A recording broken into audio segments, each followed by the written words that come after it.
Kick a keeper. Kick a keeper. Go kick a keeper. Kick a keeper. Go kick a keeper. We don't talk about no. My old lady always would say, if shit had bones, it would stand up and walk. I'm not really worried about it. Okay, my response would be this. You don't choose Leeds United. Leeds United chooses you. Welcome back to the Stoop, football fans. It's your boy Lolo. I'm here on another Friday night from the basement. And we've got a lot to talk about. And us Arsenal fans have a lot of beers to drink. So happy Friday to you. Cheers. I'm still not drinking. Director John. Well, let's hope this doesn't explode because it's been outside in the snow for about a week now, and no, it's delicious. Doesn't look like it's going to explode. Anyway, talking about not exploding, Arsenal has been lackluster and leaving everybody wanting, unless you're a Newcastle fan, I suppose, or a Brighton fan. So it's been a really rough week for Arsenal, but it's not all doom and gloom, believe it or not. Oh, there we go again. Am I all pixelated again? I don't know what's happening here. Big up to everybody who's in the comments section watching me as a Van Gogh type painting. I don't know what is happening here. Anyway, Director John in the background. Valentina is here. Anders is here. Very good to see y'all. Rob Colton. Yo. Led Zepp 331. Evening to you as well. Bremer's Ghost. Slancha. Rob Colton out in Leeds. Evening, everyone. Stay strong, John. Atari Arsenal strikes again. Good evening, Pink Cushion, as well. We've been sitting here for 20 minutes, and this hasn't happened.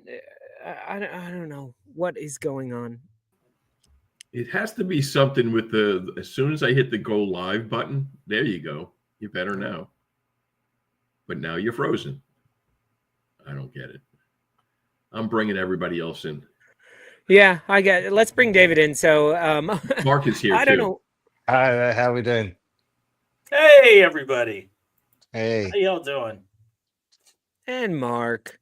What's going on, Mark? Lolo is the animated Van Gogh painting. Good to see you guys. And now I can't hear you. I'm gonna refresh my page. This is exactly the way you want to run a channel. So, Mark, David, take it over for me for a minute. I'll be right back. No problem. I thought he was trying out for the new Predator film. I think that's right, what it is. No? Exactly. It does look like he was all pixelated. We can't see him properly. Exactly. And then the next suddenly thing you know, he's this butt ugly monster in front of you. Yeah. Right. Exactly. Before you guys go on, I'll address this. I was texting Bob earlier today. So he said the arcade is fine. His house, though, has no power. They're not affected at all by the fires. Yeah. But Good. they had to cut like power lines because they didn't want them to fall down. So they had to cut the power. Right. And but he said he's fine. And I said to him, I know people are going to be asking about you. How you doing? So he said he's fine. Good. It's good to know that he's doing well. I grew up for part of my life in that area. If I'm not mistaken, Retrovolt is in Riverside, California, and he's not too far from there. He's quite a bit of ways from the real danger. If anything, it's just really smoky and eerie looking. Yeah, you said the wind is going out to the ocean. Yeah. So he's not even getting the smoke from it too. So he got kind of lucky. Yeah. I reached out to a few friends of mine who do live in the LA area, but they are all in the south, southern LA area. So it's not too terribly bad, but it is very unfortunate. I've been reading stories of friends of mine who have other friends, particularly musicians, who are being affected pretty heavily. So all the best to everyone out there during that very critical and tragic time. Absolutely. A couple of those areas, though, when I was a kid, you didn't build out there for a reason, but with the sprawl and hilltop of views and all that becomes very, very valuable property. And some people just decide to build out there, and it wasn't a good idea then. It's certainly not a good idea now, but still very, very tragic. Don't want to take anything away. These Arsenal fans, I'm very, very, very curious about this whole.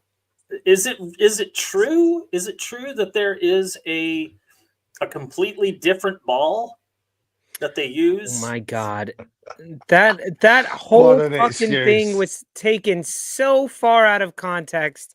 It's so dumb. He said it was a different ball, and it moves differently. That's what he said. The ball flies. The ball flies. The ball flies. He said somebody asked him specifically about it, and he said, well, yeah, they use a different ball. You have to get used to it. Everyone has to get used to it. Done. It's not no fucking excuse. He didn't come out and is it oblong like a rugby ball? No, I mean they use different balls in different competitions, and I suppose as a football player, yeah, for 2 seconds you would have to adjust to it, and then you adjust to it, and it's fucking done. That's why it's not an excuse.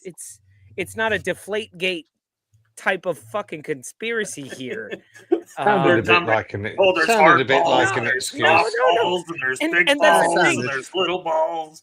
The reporter specifically said there was other managers have complained about the football being different and blah blah. What is your take on that? So he answers the question, and then that's all anybody hears. That's all anybody wants to fucking talk about. When it's like, no, none of that fucking matters. When you're Kai Havertz jumping for a header and you hit it with your shoulder instead of your head, like that's you. That's you. You suck. Isak had no problem fucking putting the ball in the back of the net. Martinelli hitting the post. 180 million now. Martinelli hitting the post, to me, that's like, oh yeah, bang on. He's dead on to where he always fucking is, because those don't go in this year for him. So it's no ball, it's no anything. I hate that fucking shit. And us Arsenal fans fucking deserve it, Mark. We deserve for you to bring that up. I love that you did. I'm just so mad about it.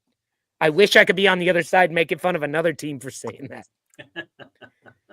Because as soon as it came out of his mouth, I was like, no, just don't answer. He got trumped. Like, don't follow that one. Don't do that one. No, stay on topic. Stay on topic. Anyway, keep it coming, Mark. No, I mean, because Arsenal had a shitty week. You know what? I could flip it and talk about that with how quickly Moyes and Potter joined West Ham and Everton. It just goes to prove that no one wanted to coach Wolves. Oh, I didn't even think of it in regards to. And I do. Yeah. I do. It's if these guys were looking for work, as far as like the team or the squad that they have, it's like, they would. This was pretty spot on to me. Sacking Sean Dyche when you're in a relegation battle might be the funniest thing I've ever seen. Yeah, most people go after Sean Dyche when you're in a relegation battle.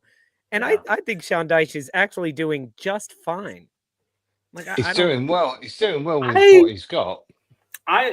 Exactly. And it's odd because in both cases of Burnley and in Everton, they didn't spend any money, for Sean. They spent nothing, and they just said, you're just going to work with this. And I'm guessing with Moyes going to Everton and Potter going to West Ham, I'm sure it is in there that's like, oh, well, you're going to have to, if you want me to come on, you're going to have to spend. Yeah. I wonder with Moyes if that's going to be a short contract just to the end of the season. It said till 2027. Is that what it said? Did it? That's what it says right here. Contract until 2027. Which still, I don't know about you old fogies. 2027 still sounds like the fucking future. Like, I'm like, that's so far away. That's like, yeah, Moyes is there till 2027. I'm like, they're cooking the books somehow. Like, they've got him on this 100-year, and they're like, no, that's 2 seasons away. That sounds like just wanting to sustain a position. Yeah. Doesn't it? You know? I can't see them giving him if you look at it this way, if you look at them with the appointment of Dyche, I felt it was a stopgap when it happened. I didn't see him continuing on as long as he did. Jimmy nailed it. You know what? We'll have to bring up the graphic again because I could be totally wrong. But 27 minutes past 8 o'clock. Right. I felt like it was a stopgap, and they just went with him, seeing who knows, maybe we'll kick off and have a great start of the season. But once again, you look at Everton; they've got a brand new stadium that's coming in. It's their last season. They need to be like stepping it up. So Moyes is more of a, I hate to say a long-term solution, but he's more of a long-term manager stylistically. I'd say Dyche is a stopgap.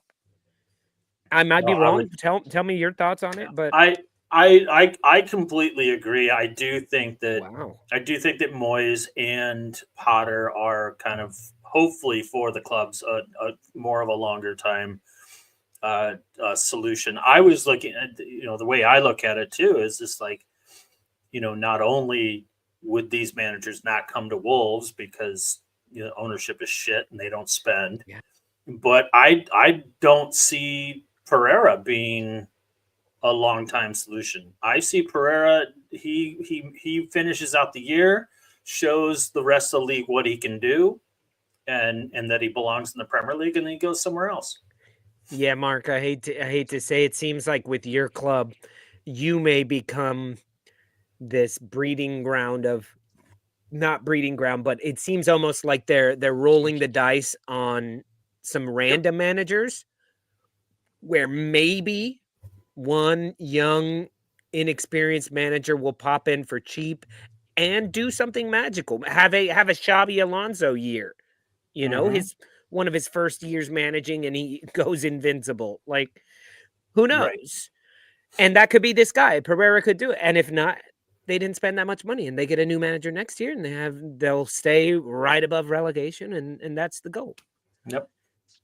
Yeah, I agree. I don't see that. Seems I don't see him sticking around. Ownership, Yeah. So, I watched them the other day. Certainly their football, they seemed far better.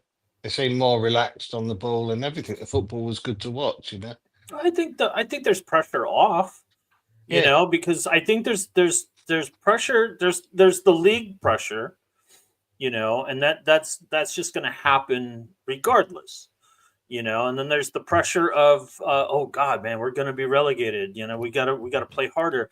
But I think that, like, to have the fan base and media and ownership have this thing, like, you got to save his job. You got to save, Gary O'Neill's job, man. And I think that's the biggest amount of pressure that they couldn't deal with for very long.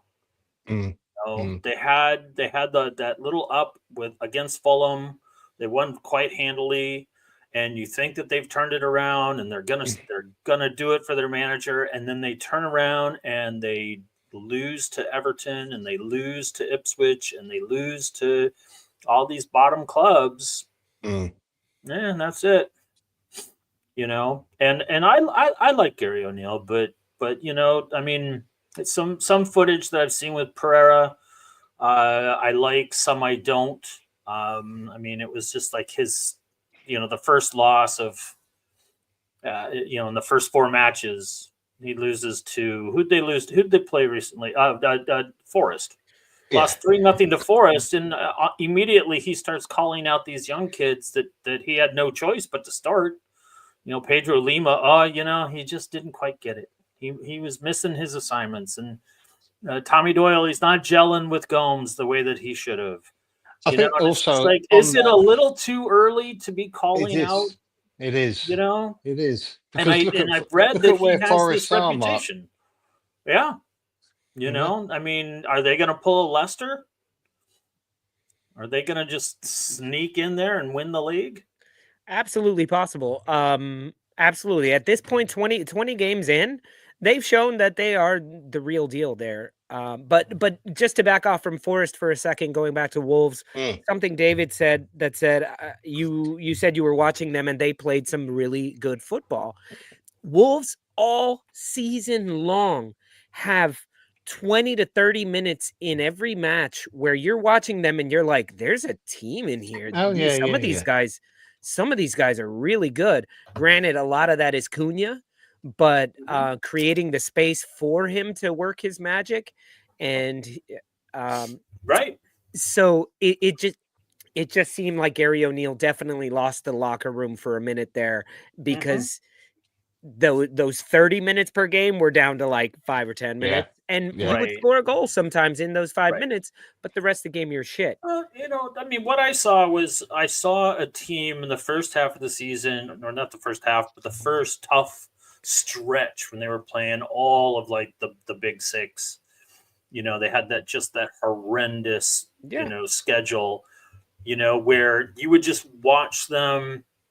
Like they would last 60 minutes and then they'd lose their legs and they would lose the game when they started making substitutions because these, you know, their bench isn't strong enough, whatever.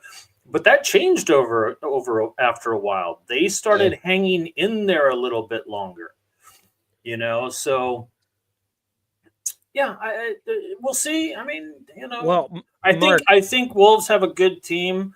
I think it's going to take quite a bit to bring them around and get them out of that relegation danger. I think they may be in the relegation battle right until the very end. And you know, we'll see. It'll be a waiting game. But luckily we aren't a team that have really huge aspirations, so it's the season doesn't become disappointing, you know, I guess. You know, I don't know. If we get relegated, it'll be disappointing. But if we stay up, it'll be like, oh, cool. Look what we did. Yeah, I think what an achievement.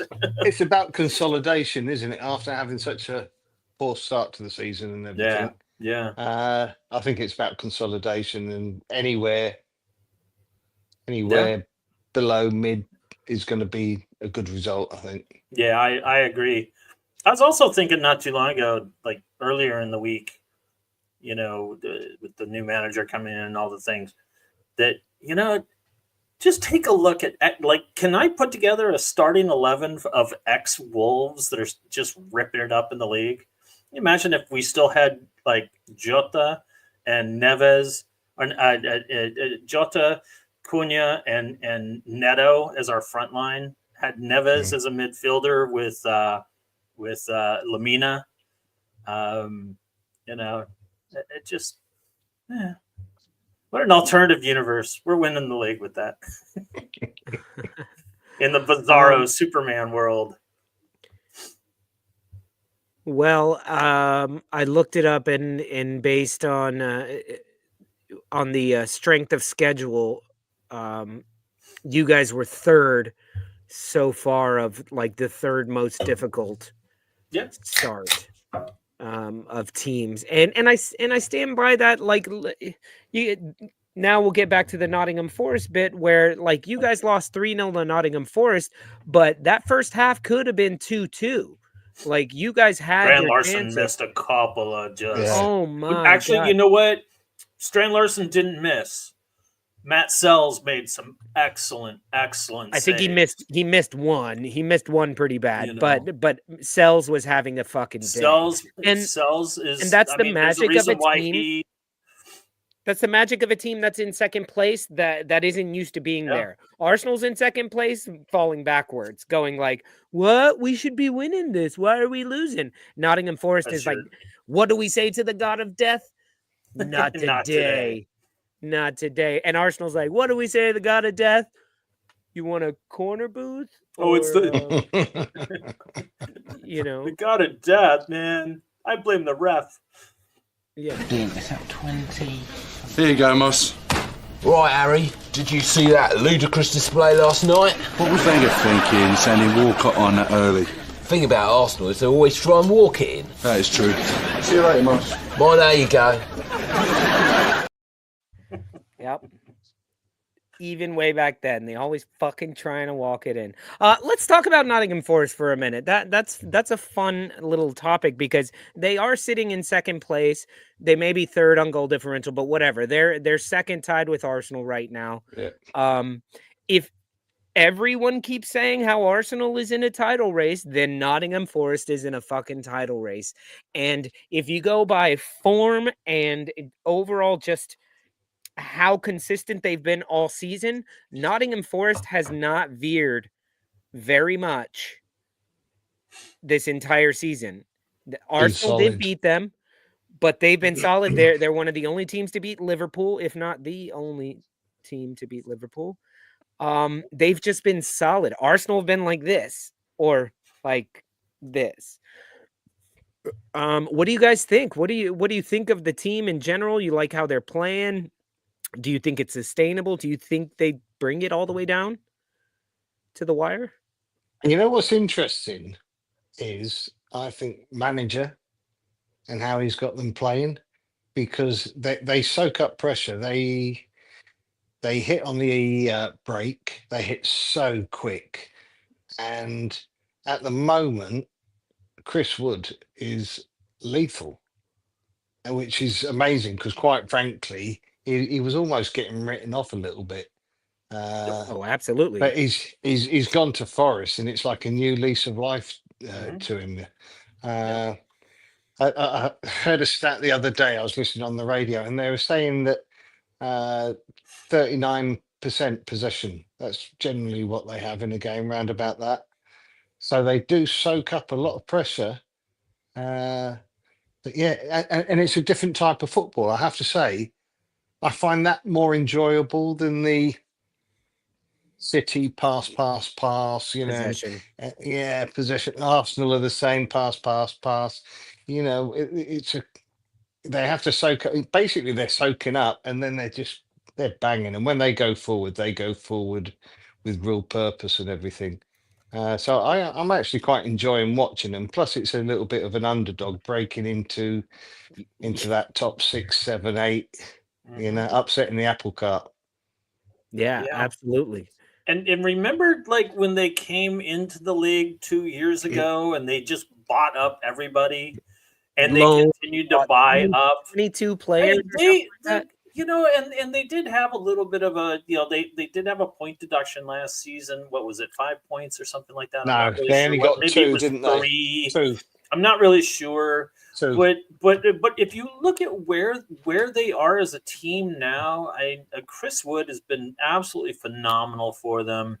The $47 million, who the hell is Morgan Gibbs White, who is next wall, is I mean, that goal that he scored against Wolves was like a very, very intelligent play because he passes the ball off and he starts his run, but then he stops. And the Wolves defense is backing up, which creates all this space. And then he just runs into it.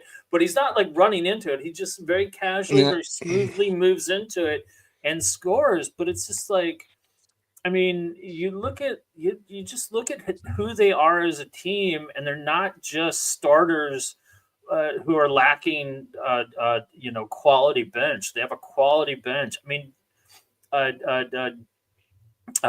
what's his name? Kylo. No, well, Ward Prowse. Wobie for one, but Ward Prowse.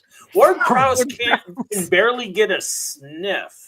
And that guy is probably he's the set piece master.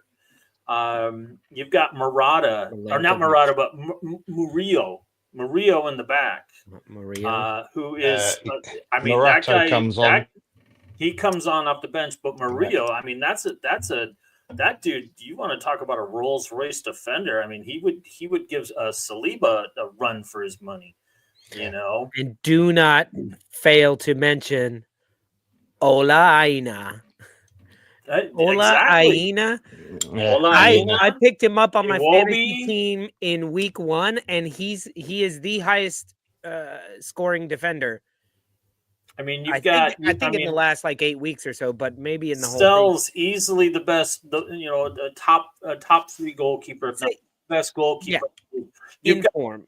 Who just like he just does his thing. He doesn't have to do anything special. He just has to fill a role, which is something that I think that Nuno does very, very well.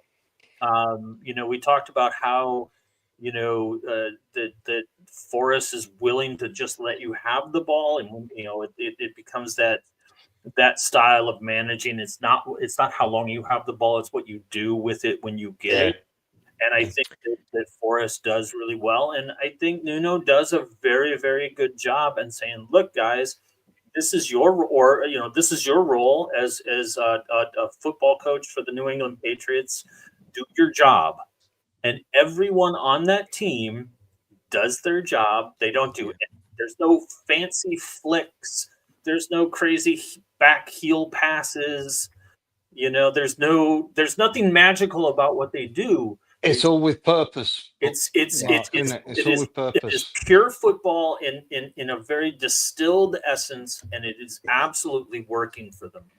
I think we also need to recognize. Sorry, Lolo. I think we need to recognize that there's no expectation on them either. They're playing without any pressure on them. Yep. And they're enjoying it. They're riding the waves and everything. Speaking of that fantasy football. Oh my God. Fantasy football. I'm sorry, that I can't see that. That's far too small. Control plus. There you go. Oh, geez. Somehow in our fantasy league, Director John is probably on like you should check your global ranking because I'm in the 1%, top 1%. Oh, get out. I'm not kidding. Mark, he's nearly 100 points above second place. And then I'm in a league with Ricky Wood in another one, and he's near the top of our league, and you're 100 points over him. I'm not doing horrible, and I'm way Well, once I brought this up, that gave me the anchor. I'm going straight down next week. Let me see your team. Let me see your team actually, because I think you're one of the only people who had Sells the entire year in goal, and Sells has the most clean sheets of any player. He has 9 clean sheets this year. Yeah, you have Chris Wood. You have Isak and Chris Wood. I mean, you have Onana. Do you have Sells on the bench? I thought you had Sells. How did you afford all this? No, he's got Saliba. He has Saliba on the bench. He has Saliba on the freaking bench because Wood, he went with Wisa, Isak, you got Salah, Palmer, Jesus. Let me see your defenders, and that's an incredible back line. Kirkes seals the deal because nobody fucking had him, and he was cheap. He allowed you to get all those people, and he's had a great season. You've missed your vacation in life, John. Have you actually been paying attention to this? Yes. John's got like 47 transfers built up. He could do 47 free transfers. I think I have 2. No, 1. No, you have 1. I don't even know. That's okay. All right, enough of this nonsense. Let's get back to you're doing fucking fantastic. This is 2 hours of nonsense. What are you talking about, John? Well, speaking of nonsense, I'm almost ready to bring on our next guest, but I'm so excited. Our next guest is a bit of a celebrity, you guys. And he's got a new show coming out. It's called Tom Talks Wrestling. Whoa, what is this photo about? What's going on here, Tom? Neither of you look happy about this. This should be Tom Talks Wrestling, if you like it or not. Yeah, that guy on the bottom, I don't know. He's not looking too happy. Is it? Not consensual. Well, Non-consensual. we'll bring Tom in. He could explain. All right. Get in here, Mr. Tom. Hey, Tom. Oh, you're wearing the sweater Hey, that Tom. goes with those shorts that guy's wearing. Yeah. Let me tell you this simply: as gay as you think it is, it's intended to be even more gayer. So, whatever. I was like, maximise the gayness immediately. But no, in all seriousness, yeah, I had a bit of a rebrand and fun times. No, it looks great. It looks like a very creepy Wii game. If it's meant to be creepy, then I succeeded. It certainly is going to catch the attention of anybody scrolling through on YouTube, isn't it? Yeah. Oh. It's like that your What? face All the is same way. is deadpan. Clickbait. It's like Tom talks wrestling. Watch the Bitch. show. You know what? I've got no explanation for it apart from basically, if you think it's massively gay, great. I never said gay. No. Yeah, I did off air. So Tom, what do you talk about in your new show? Well done, Tom. Well, I'll talk about the economic climate of Mozambique. Okay. Oh, That's good. cool. It's doing well. It's going from strength to strength. It's a I niche didn't realize that audience, I would say. their monetary denomination was David Arquette. wrestling. Rosie Yeah. says that looks like like you're It's giving it interesting to she says David that. Arquette. David Arquette, the actor David Arquette, is a recognised official wrestling champion. Genuinely true. What? Yeah, There you in go. the, year Church with brother? in the year 2000, to promote the movie Ready to Rumble, it's terrible. Don't watch it. Unless Seen you like terrible movies, and absolutely watch it. To promote it, the wrestling company, World Championship Wrestling, WCW, put their World Championship on David Arquette, the actor, as a promotional tactic. And what did they get from it? Page 13 on USA Today, little article of David Arquette, the champion of a wrestling company. They thought they would be on the front page. You see, I think that's about as funny and just as bizarre. David Arquette being a wrestling champion in the same way that that Andy Kaufman was a wrestling champion. Well, Well, he Andy was the Kaufman at intergender least wrestling went for it. champion. Andy Kaufman went for it. And by Perhaps the you way, could get a sponsor, Tom. I'm rewatching Taxi right now. If nobody's ever seen it, Andy Kaufman. is KY Jelly, fantastic if you want in to it. sponsor me, then do it. I was thinking more of P. Diddy Combs baby oil. Oh, all of it. I'm not greedy. This show is getting strange. Of course it's getting strange. Mr. Tom turned up. Mr. Tom's on, and we started with a picture for Mr. Tom. Well, guys, Arsenal basically shit the bed this week in the Carabao Cup semi-final against Newcastle, but then Liverpool went and one-upped us by shitting the bed against fucking Tottenham, which means Ange Postecoglou, who always says he always gets a trophy in his second season, is one step closer to being in a final. And so we got that one. This he might walk out as the coldest man in the sport if he pulls that up. People keep mocking him about it, and we will see. Because he's very damn close. And there could be this Tottenham-Newcastle final for silverware is basically a stoppable force versus a movable object. I guess calling them both crap.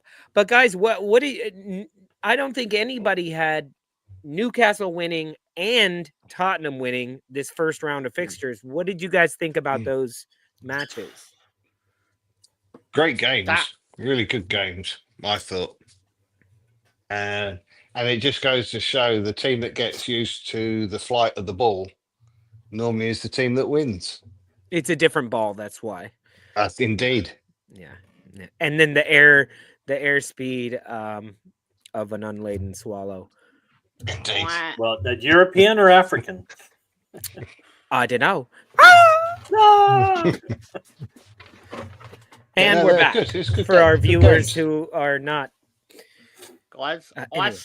I genuinely believe there is more chance of it still being a Liverpool versus Arsenal final than it is of being Tottenham versus Newcastle. I would concur with you on that, Tom. I'm Absolutely. We're halfway through the ties, aren't we? Yeah. You know? I know Newcastle's got a bit deficit, more of a lead with two The goals. deficit is what it is, so obviously it is much more likely to be Newcastle versus Liverpool. Yeah.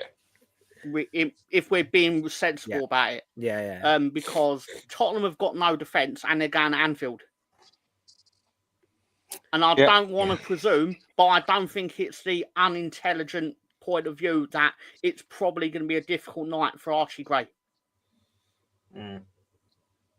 Yeah, I think so. But also, I think flowers to Spence. He completely nullified Salah. He had a good game. He was anonymous. Oh, he was terrific. Absolutely terrific. You're right. And but he needs two of them. Archie graded all right. But to be honest, guys, the match is in what, like 20 days, 30 days? They may not be the back line. Spurs may have their back line back together. So, and that might fuck everything up. Who knows? Yeah, probably. A little bit of controversy with the goal scorer. Should he have received a second yellow? Absolutely, he should have. Personally, I thought the first. I'm going to say yes. Personally, I thought the first one wasn't even a foul. I don't think he actually caught him. That's fine, but he was on a yellow. It doesn't matter if the first one was light. You're on a yellow. And Declan Rice got a red card for tapping the ball, for smashing the ball away, right? We're not, absolutely.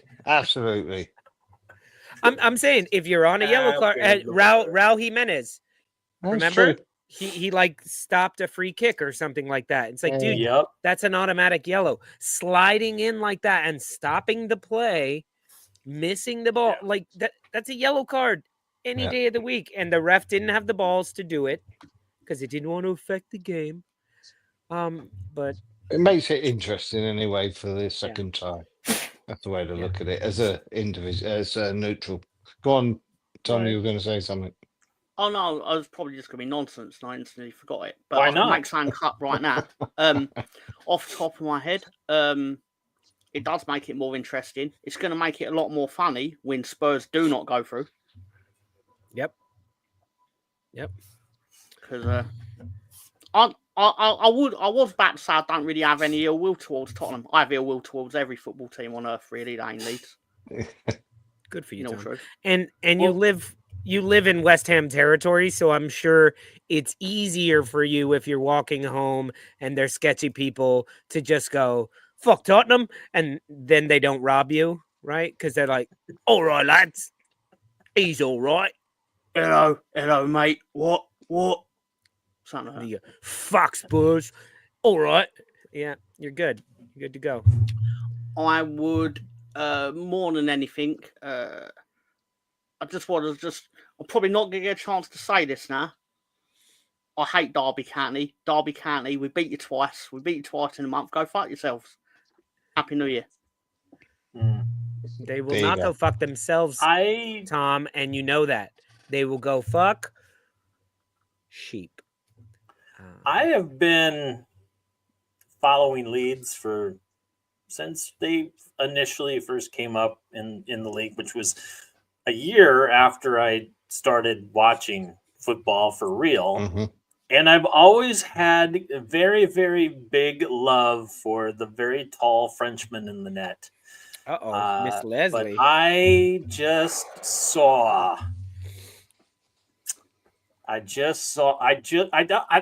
not going to say I just saw it. I saw it a few days ago. I saw him mishandle what looked to me as if it was a routine save. It's going over the bar. All he had to do was nothing. All he had to do, if he did nothing, we win the watch the expressions of his teammates around him looking so exasperated. It's almost as in fact, I would like to have the the Premier League have like, you've got goal of the month, manager of the month, save of the month. I would like to see like the most astonished faces of the month on a fuck up between Leeds United's players looking at Meslier missing that goal and all of Man United looking at Maguire when he missed that like little shot. He really should have scored on to win the game against Liverpool. Xerxes was offside anyway. Exactly. Exactly. Thank goodness. That's what you saw. It was the longest VAR decision in mankind. When Maguire took the shot, and it went over. Maguire raised his hand up, going like, "Guys, offside, right?" I'll tell you what happened this week, and this is why I've developed a very fast grudge towards Mr. Illan Meslier, because basically all week I've been fielding questions about his performance as if I fucking made it happen, and I find myself having to explain myself. I'm defending him. Well, I'm not defending him. I'm throwing him under the bus because it won too many times, obviously. But the Sunderland one, that's a mistake. That can happen to anyone. It doesn't happen to anyone, but it can happen to anyone. It's freak. It was freak. Yes. What happened on Saturday in like the 82nd minute, whenever it was a choice that he made. He chose to jump for a ball, which he didn't have to, it turned out. Or to be fair, you don't know that at the time. No. If he hadn't jumped for it, should have just guided it out or just tipped it over. Do anything. Knock it to the side, knock it over, catch it. Do any of those three things, you're fine. No. Don't catch it. That's what he tried to do, Tom. And the crossbar got in the way. What I mean is actually catch it. Oh, yeah, but yeah. I actually succeed in catching it. That's not going to happen because we're talking about Meslier. Too much, but still. But then I'm getting questions about it. I'm getting messages about it, and I'm like, I didn't fucking do it. Why are you talking to me? Like, I fucking didn't. I didn't catch. I couldn't fucking reach that ball in a million years. I have never seen Pirro show so much emotion. Oh my God! In that one moment, because he shows no emotion. They're like, "What did you do?" Yeah, but Pirro never shows any emotion whatsoever. I expect Joe Rodon to fly off the handle immediately because he is such a little moaner. Like, no matter what happens, he's like the most injured man in football. Not actually injured, but acting like he is injured. I'm not saying he's fooling the ref, but he wants us to feel like he really went through the wars when he barely did. But still, so I expect him to fly off the handle. But as David said rightly, Pirro was basically like, he's literally stone-faced all the time, except in the 82nd minute of that football match. He was furious. And this is the man that you wanted at Wolves, that you said that you'd swap for. I would still take him. No. I would still take him. I'll send it to you for a packet of crisps. With swap. I actually gave David the address to Molyneux via text and said, we're waiting. Here's something that I want to ask based on, I'm on a lot of different Leeds chats on Facebook, and I follow on Twitter or X or whatever we want to call it. And a lot of people are very, very, they're like, Meslier, you're done. Get the fuck out of here. You're awful. You couldn't, you couldn't save water on a rainy day. Do you guys feel so do you feel that he's done at Leeds? No, that you guys could do better? And then my follow-up to that would be, would a change of scenery benefit Meslier? Would he improve somewhere else, or is he still going to be awful? Oh, no. I fully expect him to not be at Leeds next season. And I could be wrong here, but I expect him to not be at Leeds at some point, and he will be amazing wherever he goes. It will turn out, basically, it's just sod's law that in our shirt, he's become absolute dog shit. But then, pick a random team anywhere. Like Atletico Bilbao he wouldn't play there, ironically, because he's not from there. They have a policy. But he ain't gonna play for Atletico Madrid. But it would turn out it'd be like their best goalkeeper ever if he was, because that's the Leeds way of things. But when he puts on the Leeds shirt, he's got hands like cement. Or not like cement, like they're being weighted down by cement, but they're as strong as paper. Right. You know what? He faces so few shots. Yeah. This is the problem. He faces so few shots, yet he concedes so many in comparison. His stats are just shocking. They're near the bottom of the championship for goalkeepers.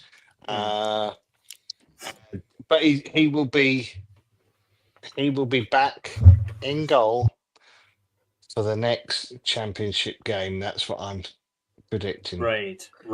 Yeah. Darlow will play tomorrow, and he'll be back in. So you're saying that it is possible that Meslier becomes the next Aaron Ramsdale, where he finds a little bit of salvation with a new club, but then falls back to his old ways. The manager will not drop him.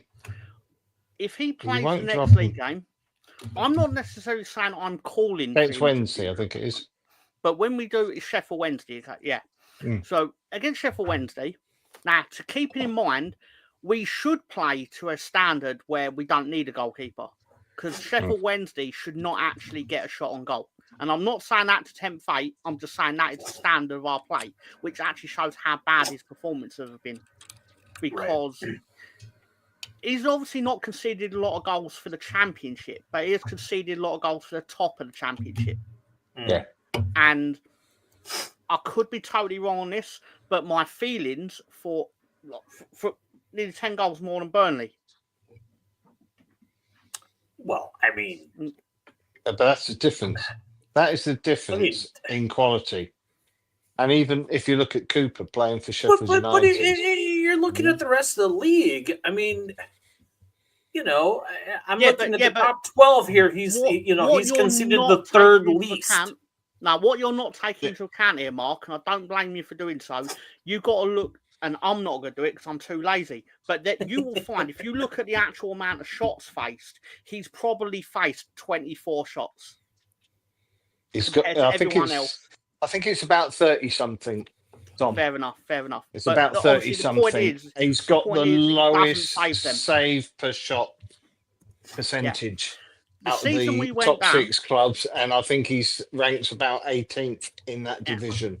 His stats are horrendous.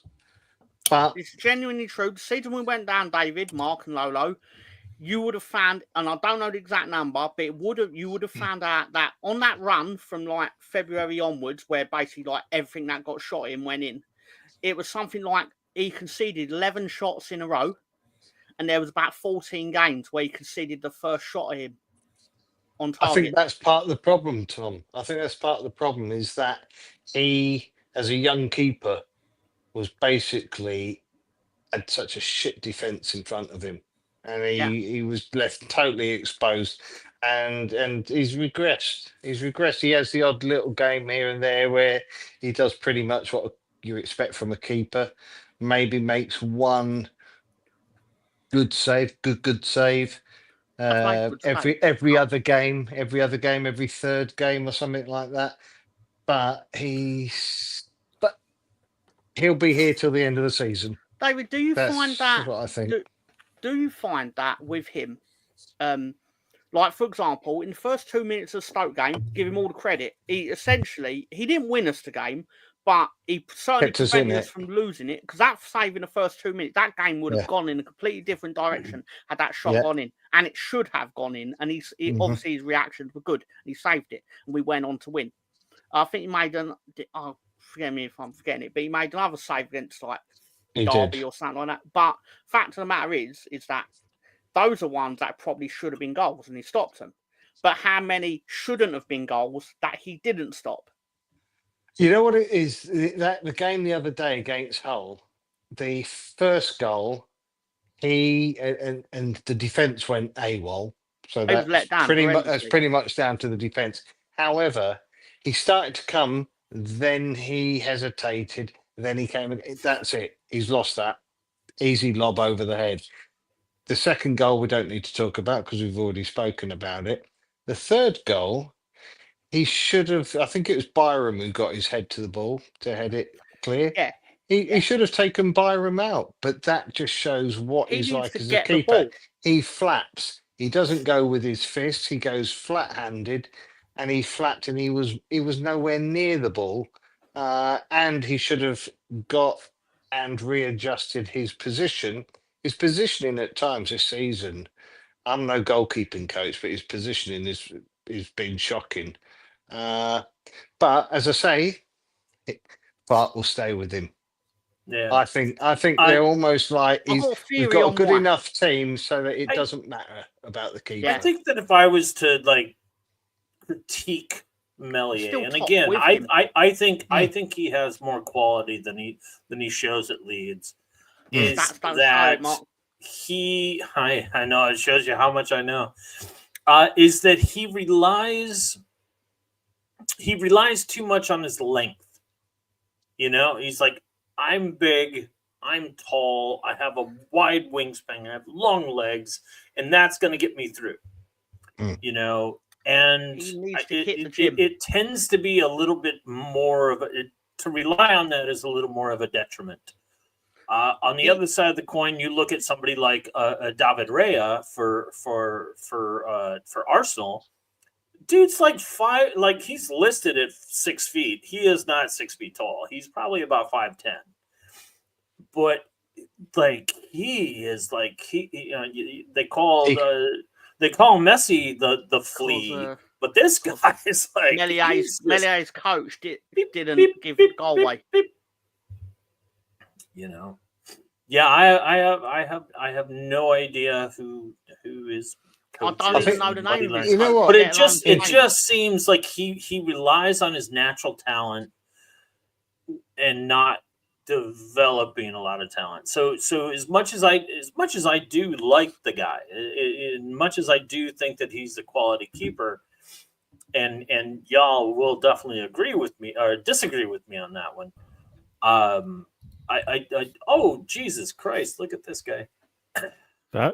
Hello. Is that a good welcome in or is that a bad welcome in? I don't know. Oh no, it was welcoming because you just kind of like surprised us. You just kind of sidled up and you're like, hi. Hello there, Mark. Hello, Mr. Tom. Hello, David. Hello, Gary. Everybody in the chat. Gary. Hello. But I do think that outside. It just seems like that there hasn't been like he hasn't got competition, or at least Darlow's not being given a run of games. Oh, Darlow will be playing tomorrow, and I think it's a great shame that we're not playing against a side who could give us a proper game and therefore test Darlow. To be fair, David, in the cup, lower league opposition in the FA Cup is like playing Barcelona for Leeds. Yeah, it'd be like playing classic Barcelona because they're going to turn up. They're going to, you know, I'm not going to do what I usually say, like when teams like treat us like their cup final. No, this team should actually treat us like give it their all and things like this. I totally get that. It annoys me. And I know it's totally irrational. I've said this to Gary before. I don't know if I've said it to you or Mark. It annoys me how Blackburn turned up to Ellen Road and got a 1-1 win, but then lose 1-0 at home to Burnley when Burnley get 2 shots on goal. I'm like, why are you not trying as hard against Burnley as you are against Leeds? Right. What is it about John Eustace that turns him into fucking Sir Alex Ferguson against Leeds United? Go fuck yourself, John Eustace. Well, sadly, I haven't been able to watch a lot of Leeds this season. So, but Gary, if you haven't been following along, I have been putting the question to the Leeds boys about a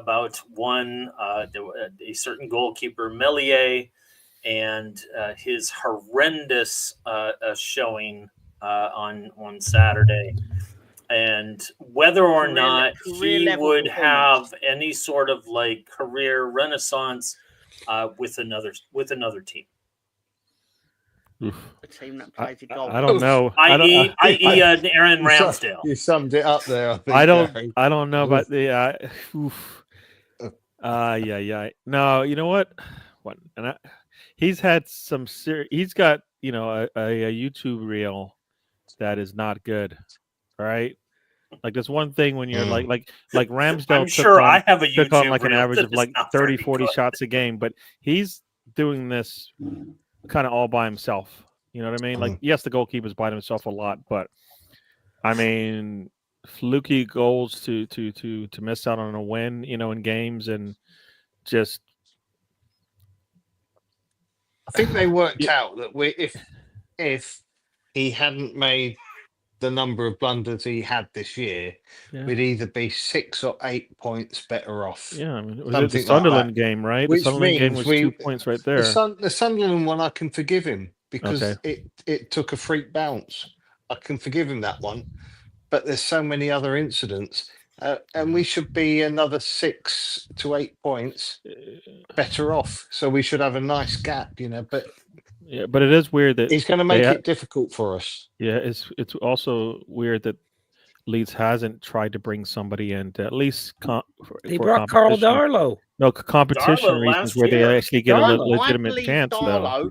I believe Darlow was. Sorry to interrupt you, Gary. I believe Darlow was brought into the team because I think Leeds United, the business, the management, believed that Meslier was going to leave. So Darlow was brought in as if like you're going to be the number one goalkeeper of our team in the Championship. But then no one came in for him because shock horror, there tends not to be a market for goalkeepers. No matter how young and promising, you will not find a market for a goalkeeper that's conceded like 100 goals in 2 seasons.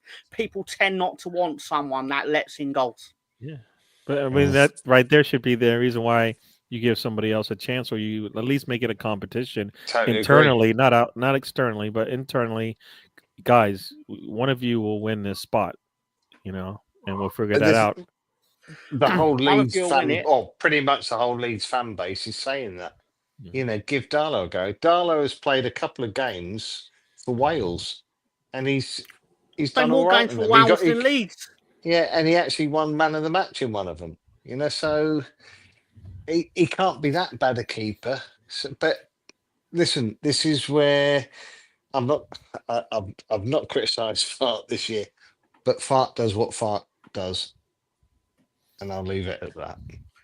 Yeah, I mean, because go ahead. No, go on, Gary. Sorry, go on. No, I was just gonna say you kind of have. He's kind of like depending on the fact that your offense will be there every week, and it's like and sometimes they're not. Yes, and you need somebody in between the sticks, right? Basically, who will stand on their head and make sure nothing goes in, no matter how easy it should be for them, right? And once in a while, he needs to make that save where you go, that was a point saver there for us. That was 2 points saved or whatever. I don't think does he do that much? Have you ever how many games have you watched this season where you went, that was the save that might, get us going?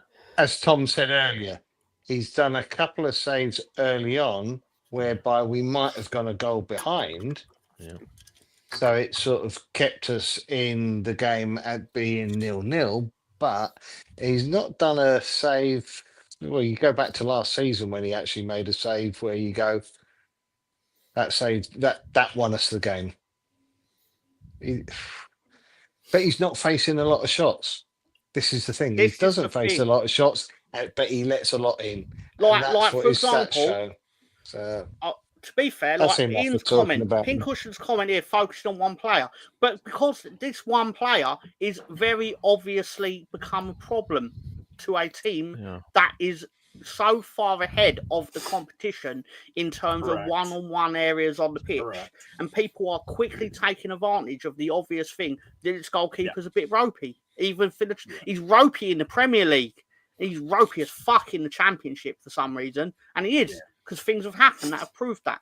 And some people will go, oh, you're being hard on him. It's like, well, there's only so many things I could say about Manor Solomon for falling over 3 months ago compared to a player that fucked up last week. And also, it's one of those things where you have to be concerned about going on that run that you don't want to go on, all right?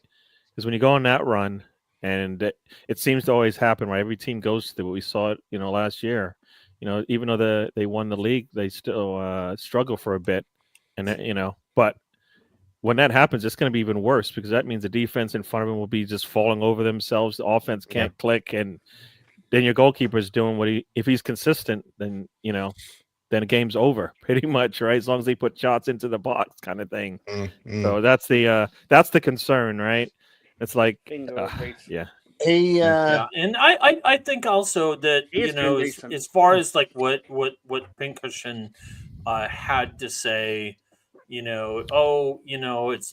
not fair to lay it all on the feet of one player, but in this particular case, this is the player that we are singling out and want to talk about. I'm sure there are other issues amongst Leeds, and if I saw enough of Leeds, I might be able to point out more. But unfortunately, everything that I get to see is very secondhanded and through the chats because I don't get to see a lot of Leeds anymore, and so that's why we're focusing the spotlight on one particular player, and it's only because of his egregious error last week. Ian, but can I? All week, so just very quickly, David. Every week I come on and I do my lead show with Ben, and Ben is anti. I think it's not unfair to say Ben is anti-Meslier, and I defend Meslier most weeks, especially when he has done things good. But what am I meant to say when he catched the ball he didn't need to catch? He failed to catch it because he hit the crossbar, and then he fucking punches it to the whole player on the line. Like, what am I meant to say to that? You know what? Every good team, good goalkeeper, good centre half, a solid, good midfielder, and somebody generally who can score a goal. That's what makes a winning side. A defence won't have any trust or confidence in the keeper, and that defence now has got no confidence in the keeper. I mean, that showed they shouldn't. That showed their frustration on that second goal. If you go back to the Sunderland game, and as I say, I don't blame him for what I thought was a freak goal.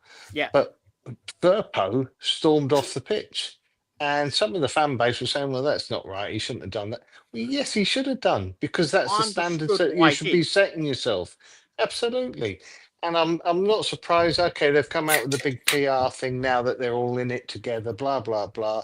Trust me, in that changing room, there'll be the defenders. Some of those defenders will not be liking him behind in goal. It's as simple as that. Once you lose confidence, you've lost confidence in your keeper. Firpo, in the blink of an eye, Firpo went from "I've got the winning goal."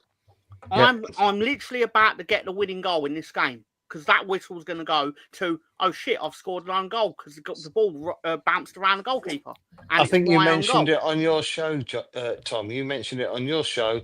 We should have been talking about Tanaka's goal. That's what we should have been talking about that game, not about some numbnuts. That goal was incredible. Has tried to catch the ball, when all he had to do, if he wasn't sure, what the goalkeepers are meant to do is just literally put it over the bar. It's not like his hands were 6 inches above the bar. It looked like a volleyball set when it came off because it was like perfectly set up for somebody to smash it, and that's exactly what happened. Now it stands out. I mean, he stands out because the team as a whole, I say this every week whenever I look, they're better than most teams they play.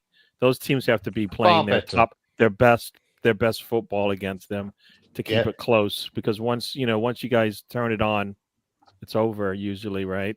It's like bang, bang, bang, and then then you just go into the showers kind of thing. So that's why I think that's why you bring up his name, because everybody's had their blips, right, in terms of defensively or offensively missing sitters and stuff like that. But the consistent thing has always been like you said, the man between those posts, Ian, I get so much shit when things go wrong for Leeds because I'm the one that comes out on YouTube and defends them 99% of the time.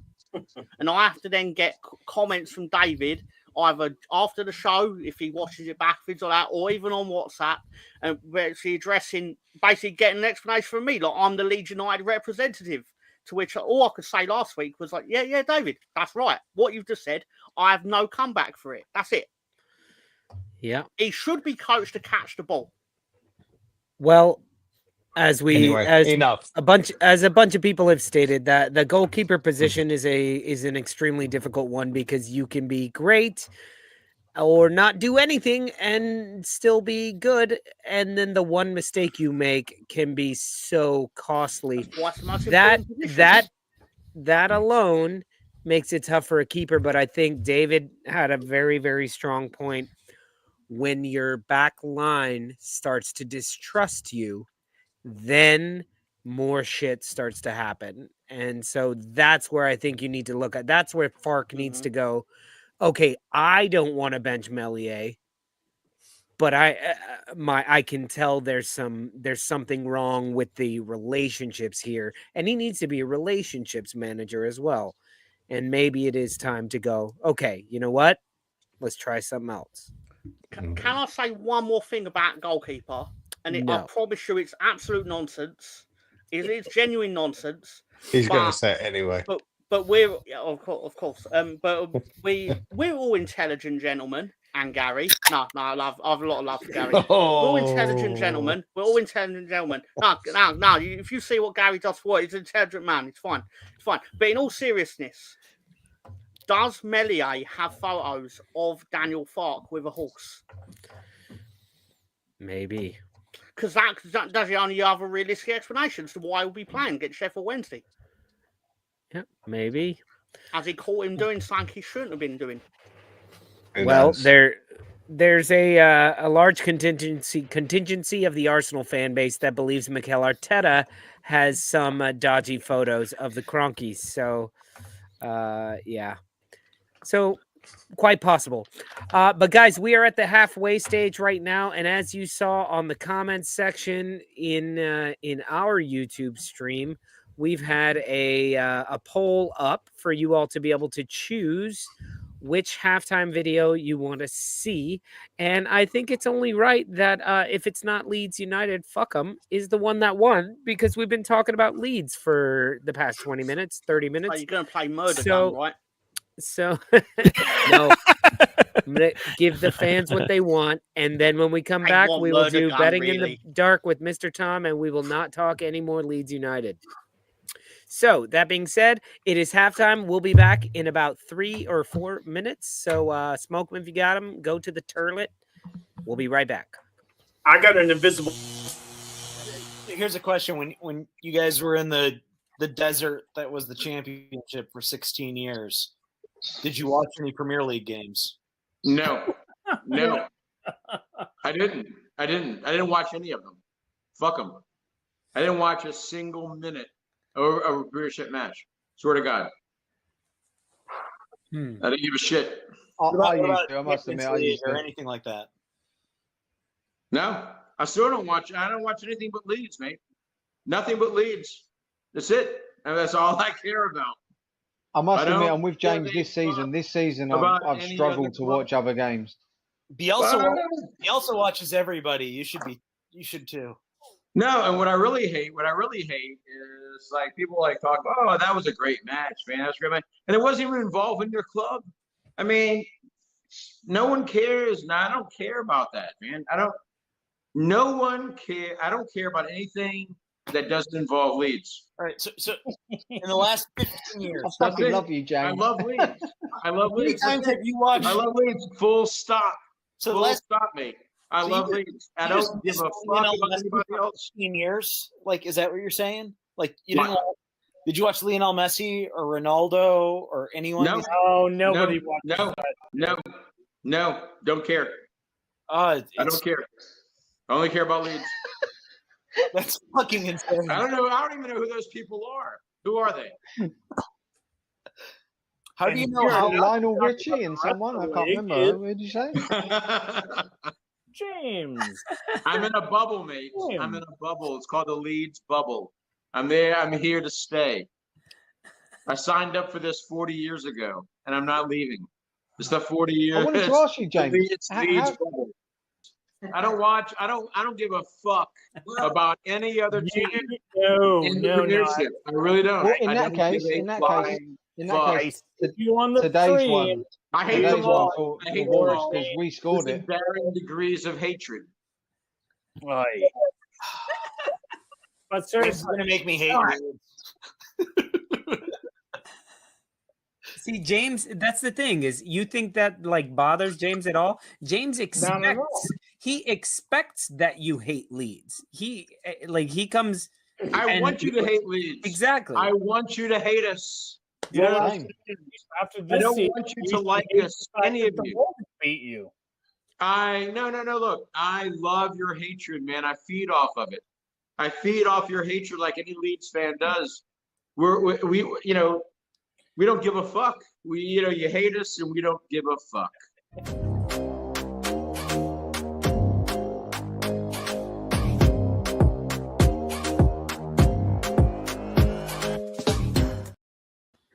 Whoa. Hey, David Moyes. What are you doing on screen? Get him out of there. There we go. Hello, fellas. All right. Little throwback to back in the day. Yeah. All right, Mr. Tom, are you about ready to give us some crazy betting advice? Well, I'll give you some advice. The level of crazy is dependent on the viewer, of course. All In their right. opinion. Well, let's get to it and let's mental. get to betting in the dark with Mr. Tom. Betting in the dark with Mr. Tom. Come on, love, place your bets. All right, as you all know, this is Betting in the Dark with Mr. Tom, where we ask Mr. Tom to give us some crazy picks that will turn $1 or £1 into hundreds of pounds, which means they are not good bets, so do not place them.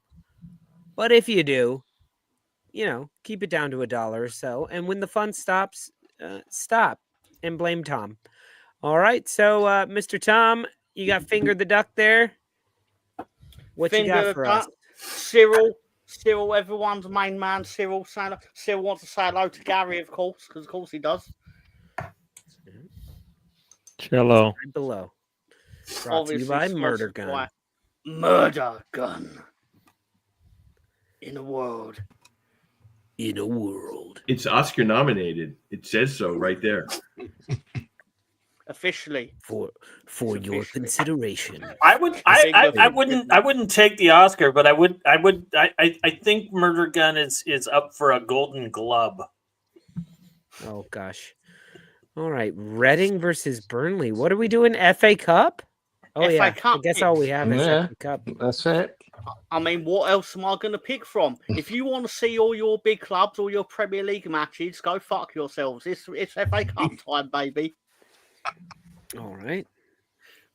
We're going to see the teams we never see on this segment because they're not good enough to be on this segment, apart from the first weekend in January /2nd, because obviously they've done it a bit later than they usually would, for some reason.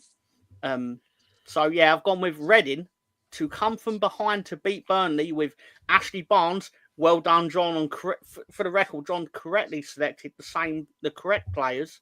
They're definitely the players that they're intended on being. And Ashley Barnes is re-signed for Burnley, fresh from being almost humiliated into retirement by Leeds United in the playoff semi-final last year. That was a great night. It was a great night. Shame it didn't lead to anything. Anyway, so Ashley Barnes can go fuck himself after he scores the first goal in this game. And then Sam Smith, not that one, is going to score at some point in retaliation for Reading. And Reading used to be in the Premier League. Not anymore. Not even in the Championship. Are they in League 2? League 2 or League 1? I mean, it's probably my job to know this, but obviously I clearly don't know this. But still, I know that they've barely got a pot to piss in, so they probably need to win this to get their money. But yeah, so Reading's going to win this one. While I've I'm sorry. Go on, Mark. I very quickly, while I've never really rated Ashley Barnes a whole hell of a lot, Have we seen him lately at Burnley? No, oh, he's a no, he's they a signed him. he's a flat fucker. Hold on a second. We cannot just glare over the fact that Mark even knows who the fuck Ashley Barnes is. Well, yeah.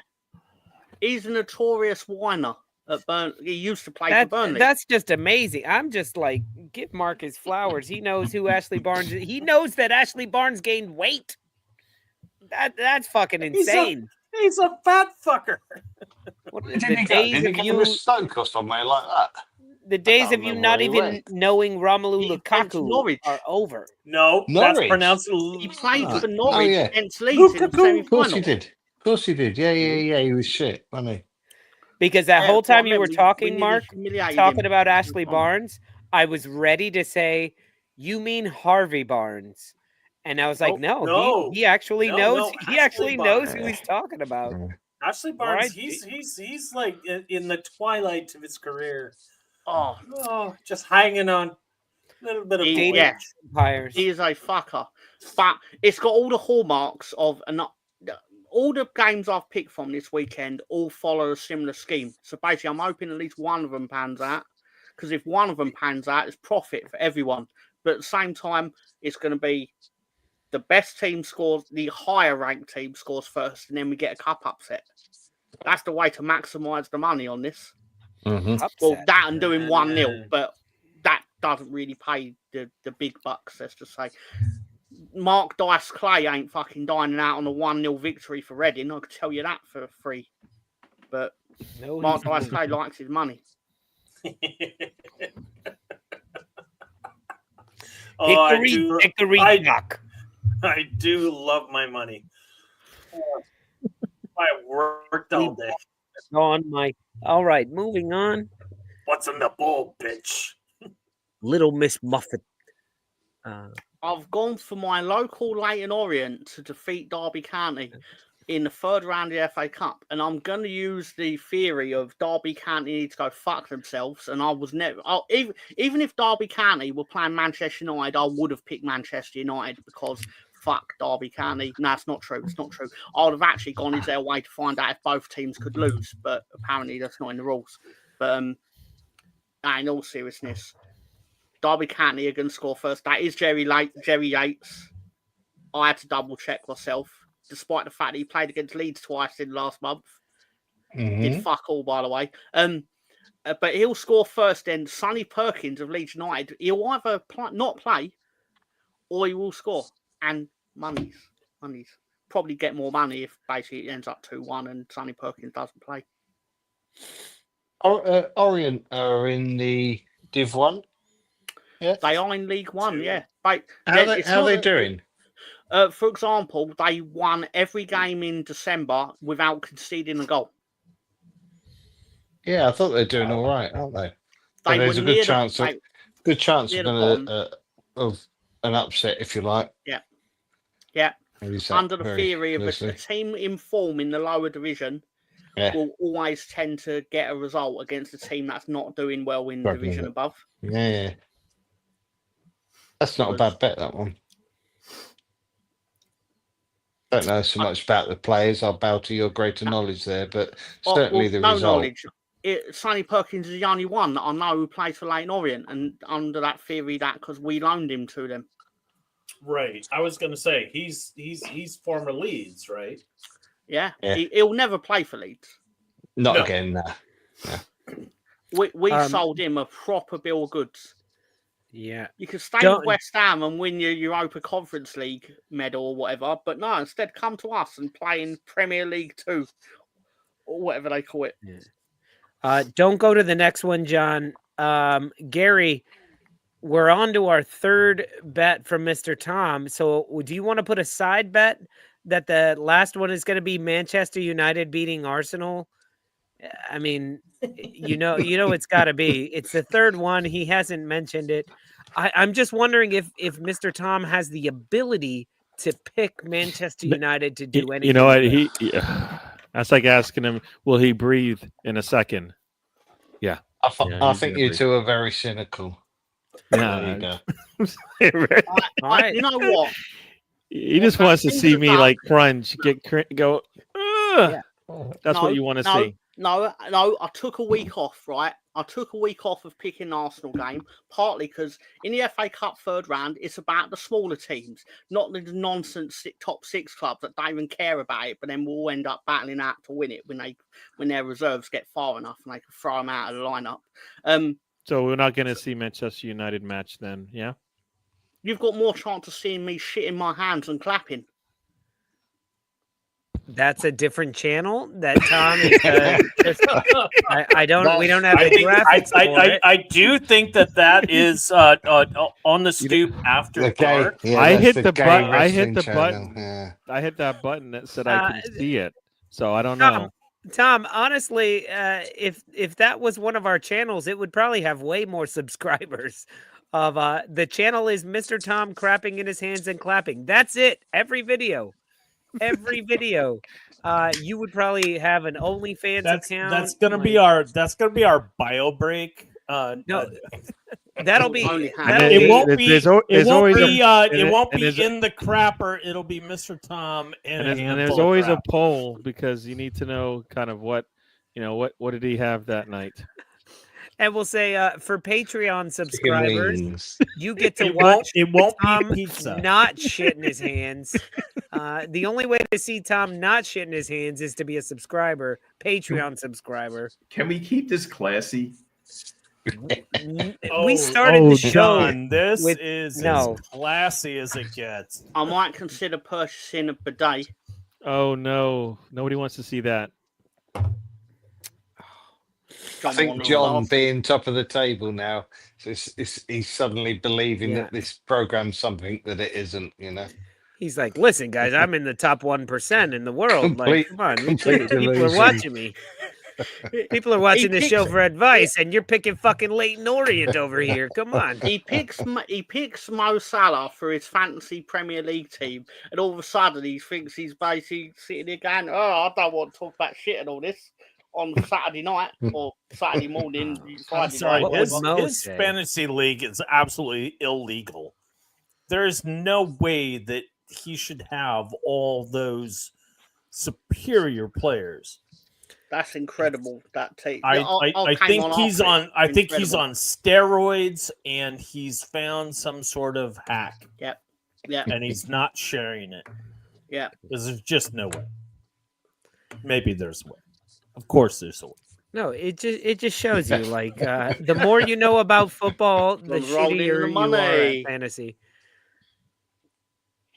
All right, next one. Let's see it if it's not Arsenal. The final one is Arsenal, Bristol Rovers to win 2-1 at Ipswich in another come from behind victory.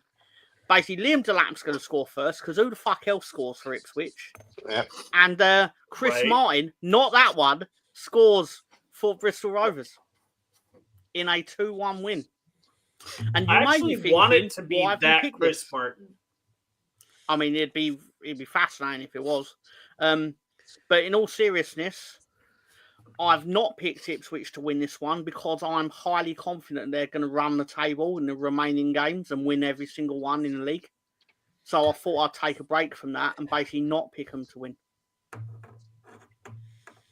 They're saving themselves. It would certainly be bucking a trend, wouldn't it, if Rovers were to beat Ipswich, because apparently they've only won one in their last 8 competitive games together, which probably go back to about 1947 or something like that, if the truth be known. But there you go. That makes total sense because that actually reminds me of the episode of The Simpsons where Krusty the Clown gambled against the Harlem Globetrotters. under the theory that the Washington Generals were due, as he called it. Yep, they're due. They did win once. I mean, no. I'm telling this you. is a lovely bet. And I actually would love it if Chris Martin from Coldplay just jumped over the barrier and threw on a jersey and scored. That would just be far more interesting than anything that this game could bring me. Listen, Ipswich Mark. I'm sure is going to win. Ipswich is winning 4-0 on this. I just Bristol Rovers. I listen. Is that Mark, is that a stop on my bus line? I don't know. No. Listen, Mark. I'm sure if you called FanDuel in the morning, if you call them up, and you're like, "Listen, I'm trying to place this bet, and I don't know how," and they're like, "Well, we'll take your bet over the phone." Because they're old school bookies as well. You're like, listen, I want Bristol Rovers to win 2-1, and I want Liam Delap to score first. And they're like, okay, this sounds fine. I don't know why you can't do it on the app. And you say, well, I want Chris Martin to score. And they're like, well, okay, that's on there too. And you say, no, I want Chris Martin from Coldplay to score. What odds will you give me on that? And they'll be like, a fucking 1,000,000,000 to 1.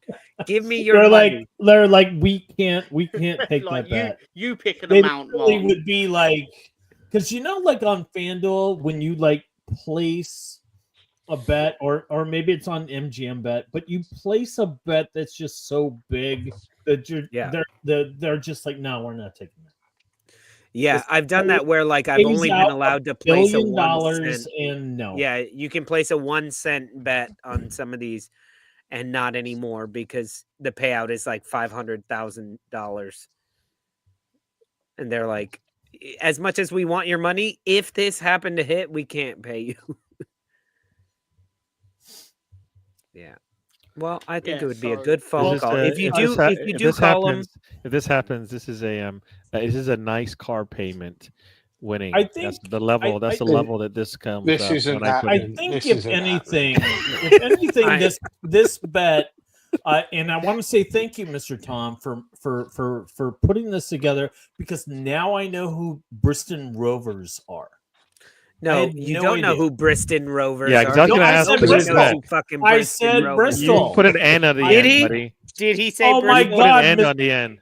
Mr. Erdegard, you just sit back over you there. You put an N on the end. I can say whatever I want, but you definitely said that wrong. Well, and I can't?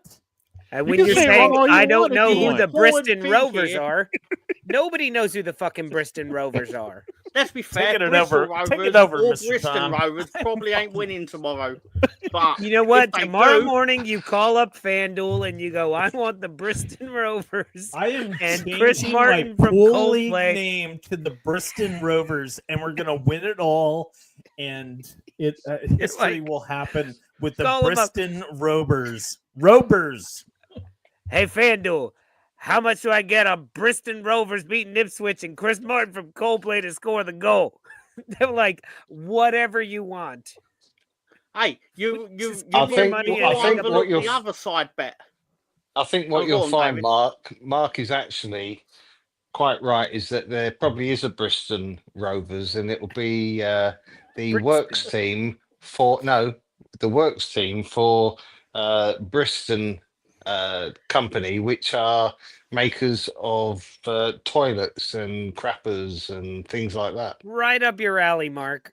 You should start supporting the Bristol Rovers. The Bristol Rovers, for sure. They must have a works team. I'll look into it for you. I will revise in the crapper. There we go. Look, we found it. Thank you. But I want not the same one, one, a different but logo. I want a different logo in the crapper, sponsored by the Bristol Rovers. And yeah. Hello, Mr. Herbert. Where is Senya? Who? Senya, Senya. Is that a person? Bristol Senya. That's a country. Oh, that's in Chicago. That's in Chicago. Okay. Good night, all. No, where are you? Hold on. No, Mark. Where all the burning cars go to drive. I don't know. No, Mark, I was just going to say, I love your new style of like sitting back with your handheld microphone. I feel like you're doing a set, but you don't give a fuck about any of us. So you're like back on your couch and going, I am absolutely exhausted. Today's workload absolutely kicked my ass. It's all right, man. We can talk in the microphones. I got home like literally 20 minutes before showtime, and I'm still trying to. I'm really just trying to adjust. Yeah, this comedy routine is going nowhere. Which is why I never wanted. I never wanted to go into comedy in the first place because I was always afraid that people were going to laugh at me, and I just couldn't deal with that. You know, I really, Mark. I have just done a quick search on Bristol, and they have got a football connection, and it's with Sutton United. And good lord, and is that just another football team I have to learn about? Sutton United have great history in the FA Cup, having defeated, as you say, Tom, Leeds United, and many years before that, making their name when they beat Coventry City, who were Division 1 side at that side, i.e. top tier. However, let me just...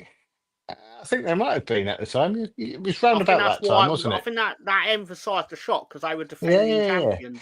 And so I'm just going to read very quickly. So it's Bristol, and it's a case study, Sutton United, when non-league football team Sutton United wanted to overhaul the changing rooms at its Gander Green Lane ground. They chose Bristol Taps and Showers to deliver a great performance while helping the club to save on its water usage. There you go. So you were on the right lines there with Bristol. Maybe not Bristol Rovers, but there is a footballing connection. You know, I just want to know this. And I get it, you know, y'all practically invented the language. But like in America, you watch announcers and they're very just like it's the same words over and over again. In England, when I watch a match and they're all like, "Oh, he's really tipped the tub. Oh, he's really it's all or for that team, yeah, it's all 6s and 9s." You don't hear shit like that. You know, you don't hear that flowery language, and you hear like Graham Lesueur and God knows whoever he's paired with, and they're just trying to outdo each other with like, hey, I can use more Scrabble words than you. Mark, do you think it's that we hear them? Like British people probably don't even recognize them. Like American commentators may be saying things like that we just don't know. They're like, well, the grass is always greener and blah, blah, blah. And like, we don't even recognize that, but everybody else, the grass is greener. What the fuck? Yeah. Fair enough. But I think I'm going to take this moment to say that I can no longer claim that I know nothing about British football because I'm able to name announcers. That's good. You say their names wrong, but you can. Is it not Graham Lesueur? Graham Lesueur. Google his fight with David Batty during a Champions League match. Yeah, that was good. But don't worry about that, Mark, because like I saw an article, or not an article, but something where Martin Keown came out was saying like that's not how you say my name. But back in the day, you know, it's Irish, so you say Keown, Martin Keown, or something, whatever, however you say it. Something like Keown, wasn't it, or something? It's Keown, like it's one. I thought it was Keown. Keown. It's like when he says it with an Irish accent, you're like, oh yeah, that sounds perfect. It sounds I know fine. who you're talking about. But he's like when I was playing and they're like Martin Keown, and he's like, that's fine. It's fucking fine. But that's like 30 years of people saying his name wrong that he's just like, it's fucking fine. Cyril and Finger the Duck are are a bit discontented because they're basically like, "Where's the magic 3? Where's the magic 3?" Oh, here we go. It's the magic 3. Cyril. All 3 to win. Hey, Cyril, show me the magic. I would take this bet in a moment. Absolutely. And lose $1 in a moment. You'd actually lose it in about 90 moments. Bristol Rovers are not winning. Bristol Rovers are not winning. Based on what? Based on all of my knowledge of Bristol Rovers. Which is how much? I'm not telling you. That's for me to know. That's basically what happens when like I also don't want to give an answer, and then I go, I just don't want to give you an answer because I don't know the answer. Well, Tom, then you know what I'm saying. Okay. I don't know what any of you guys are saying. This is just. I'm talking. Welcome to the second half of the show. Nonsense on top of nonsense. Yep. Exactly. Reading to win, Lake Lorien to win, Bristol Rovers to win, £253 for your £1 bet. Let's do it. Yeah, I'm down on this. You should totally do it, but just because I want to play safe, you should probably actually do them all just to go through. It'd pay a lot less, but you might actually get. Do they go money. straight to penalties on these? I believe it's extra time and penalties, isn't it? Or is it just I don't penalties? know. All the different. It's extra time, I think, and then penalties. But it's decided on the game. There will be a winner on the day, same as Leeds or Harrogate. Two warriors that are basically the same will enter the arena. And when I say the same, I mean all the Harrogate fans are basically Leeds fans because they're only 22 kilometres apart. And it's my understanding. I fucking wish American sports had these types of competitions. like I wish every year the NFL, you have your NFL season, but you know what? Every now and then there's a Wednesday where the Dallas Cowboys have to play fucking Alabama. They have to play a college team. And if you're not aware, Lolo, it's called Minnesota Green Bay. What is that?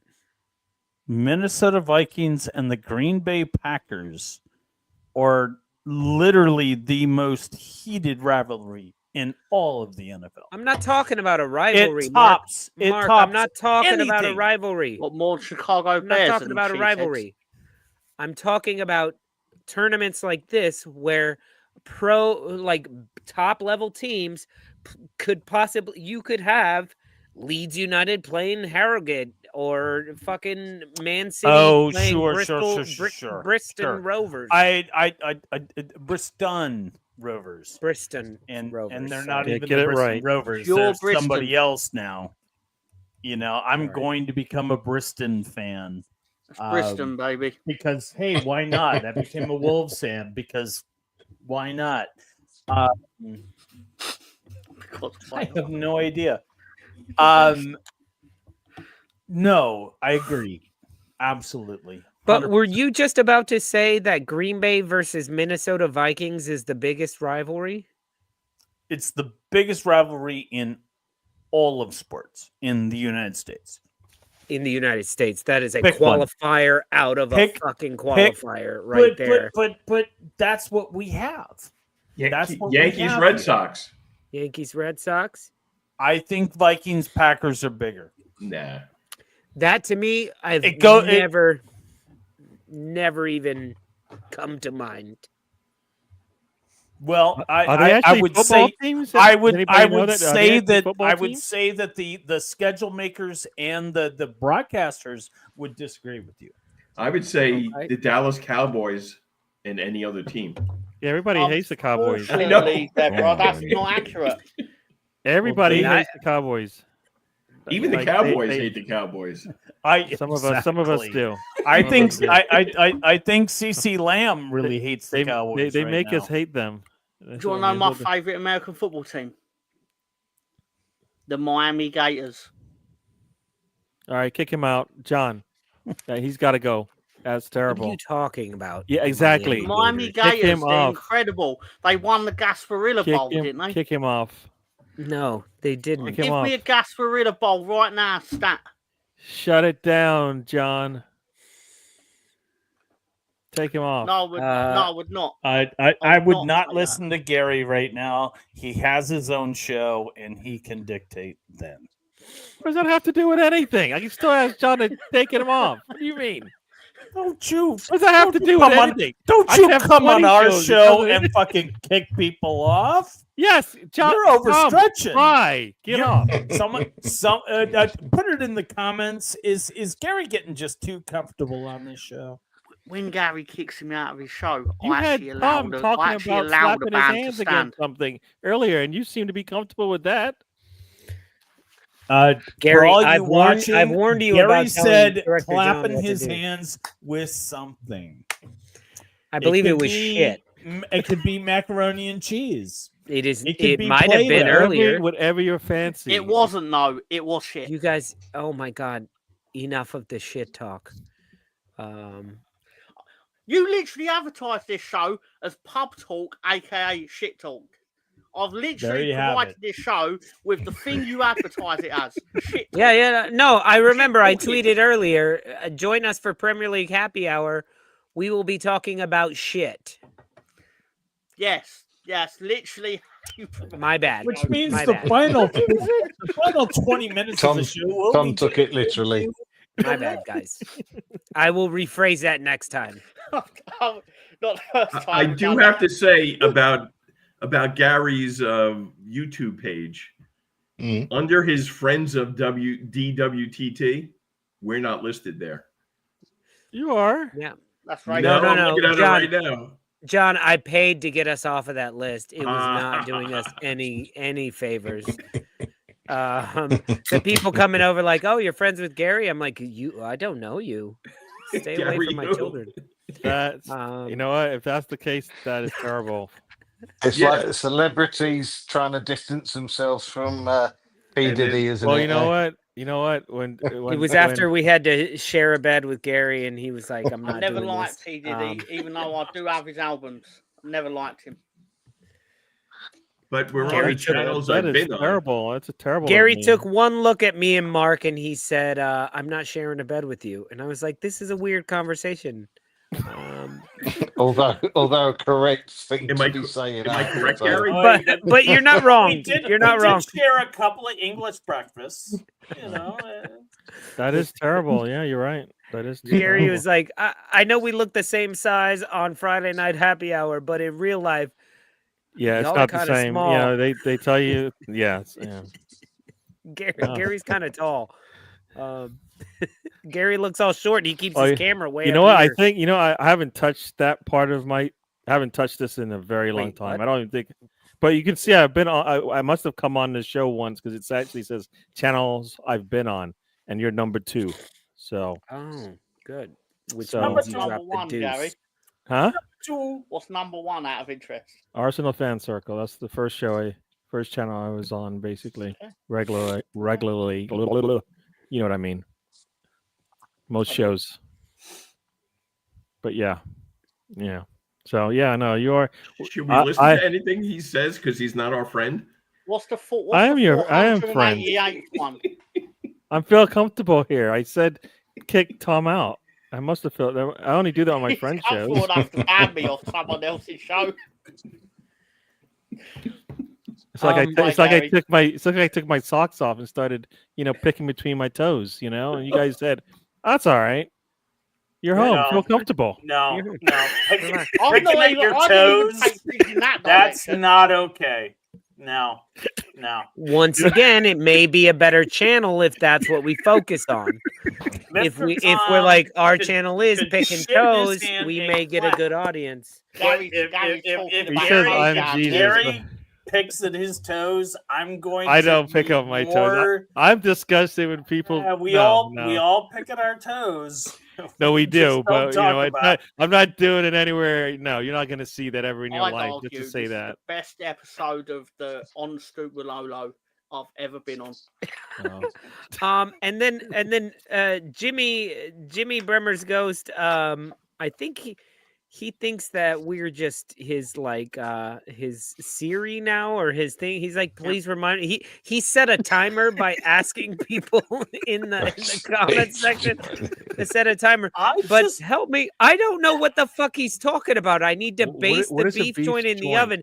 That means call me in 20 minutes. I need to rub one out. Oh, whoa.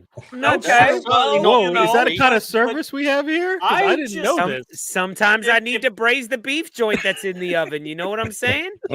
If this is Guys, I'll be right back. I gotta go braise that beef joint in the oven real quick. a true She keeps culinary calling.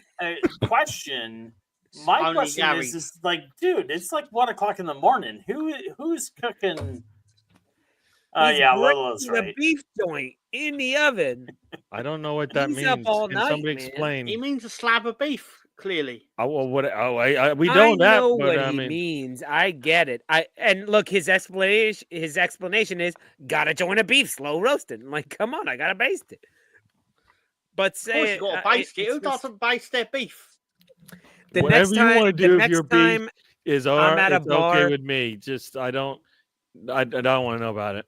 you know what? Tonight, Mark, when I go to Dram Shop later, and you should come with me, and I need to run to the restroom, I'm just gonna go, hey, I'll be right back. I need to go. I need to go braise the beef joint in the oven. Beef. I need to go braise the beef No joint oven. in the oven. I just need to braise the beef. And you know what? If I say it like this, yo, I'll be right back. I just need to braise that beef joint in the oven, son.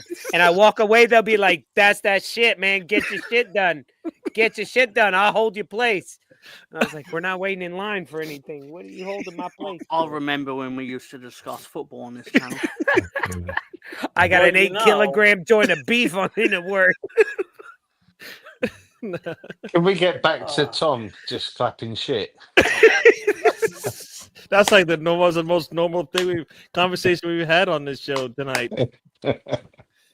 Oh, I think it got in his mouth. I'm braising my beef.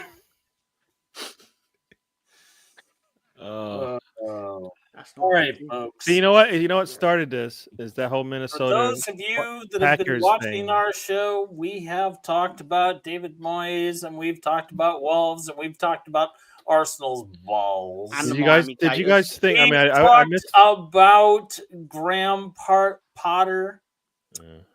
How about? I missed. Can I ask something? We will focus. Go ahead. Go And ahead. I was going to Gary. say, in terms of Potter coming back, did anybody think West Ham was actually going to, get a serious manager bounce? I don't know if you watched at least from the first half, or did you think? What do you consider a serious bounce? Well, they would have won, right? Because they had a one goal lead to start the second Oh, half. you right? mean in the cup game? Oh, no. Yeah. They're doing all right. They're doing all right in the first half. Villa just played better in the second half.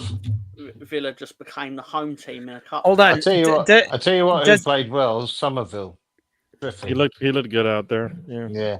He dominated for season. But I think what West Ham lost their striker now, right? So they're going to be looking for a striker. He looked like he pulled up pretty. Which one? Pulled up a hamstring. Which Lundsberg, striker? I think, or Linsberg, or Oh, I'm sorry, but Fulcrum, that guy, yes.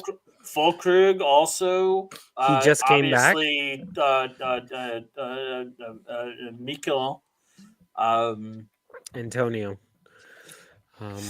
So Does it make you guys feel a little bit bad for Everton that they saw in the news West Ham fired their manager, so they said, fuck it, immediately we gotta fire Dyche and go get Moyes, and they went and got the West Ham manager, and then somebody was like, that wasn't their manager. That's actually quite interesting. I just feel like Everton thought they fired their manager. We got to get him. we have two teams who are unhappy with their manager, and Lopetegui and Dyche were fired within like 36 hours. Were they both vying for Potter? And yes, hoping? I believe they were. I think so too. I think. That. Oh, sorry, go on. No, I think Everton firing of Dyche was so that they could get Potter, and they didn't get Potter, and I think that they were kind of like, fuck. I believe and they were their Ham, hand got shown, and they're like, get David Moyes on the phone, I guess, because I mean I don't have Allardyce's number. I don't know. They've already To be honest, I mean, we all know my love for Dyche, but I don't think he deserved to be fired from Everton. They weren't playing that bad, were they? I mean, they were playing within themselves. The Christmas that they did, Gary. In all fairness, they played Arsenal fairly recently, right? Yeah. And they drew Arsenal, right? It? Yeah. If they didn't have that run of games, where I believe that they had good 3 games over Christmas, imagine how worse they would have been doing. Yeah, I think that's how they're Everton shocking. saw it. They're shockingly bad. Yeah, but they're not. They don't give up tons of goals. You know what I mean? Like they play within themselves, and sometimes you need better players at some point, right? And I don't think is a new manager going to make a difference, or is he going to have to play a similar style? In which case, you were playing fine with him with Dyche there. Now you're going to bring in, Moyes, and then is he going to like try to switch things up, and then they get destroyed in games? The thing is, with Everton, they cannot afford to get relegated. If they get relegated, they are in shit street, absolute shit street, and that's why they brought in Moyes. And I think Moyes will do a good job there. Personally, I'd be surprised if he doesn't. They'll go from conceding very few goals to conceding even less goals, Yeah. and generally speaking, And that'll be enough. Yeah. Well, the fact of the matter is, if any of the current bottom 3 finish above Everton, Everton will probably get relegated. Yeah, good point. That's how tight it is, and we're not even including Wolves in that. Would you agree with that, Tom? I think Wolves. No, absolutely. No, Wolves to be above. be fair to myself in this, David, after Wolves lost to West Ham, I specifically said in that group chat, I believe the second they fire Gary O'Neill, they'll start winning football matches. Yeah, and that is what happened. Did.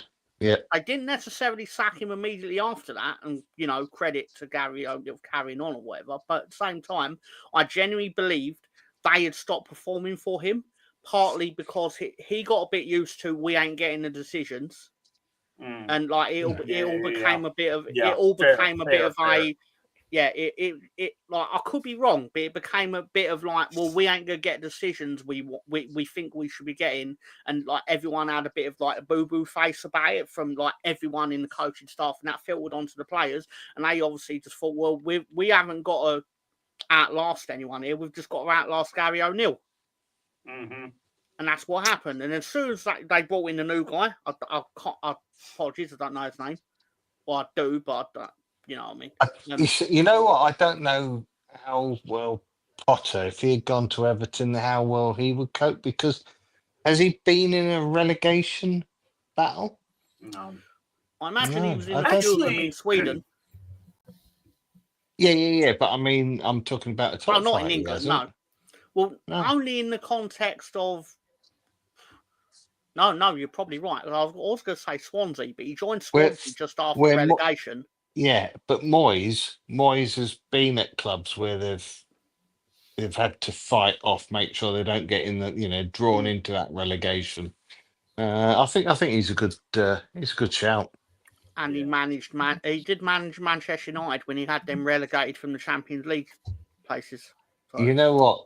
Again, that's where the scum went wrong, wasn't it? They didn't give him long enough, because if you look at his record wasn't any worse.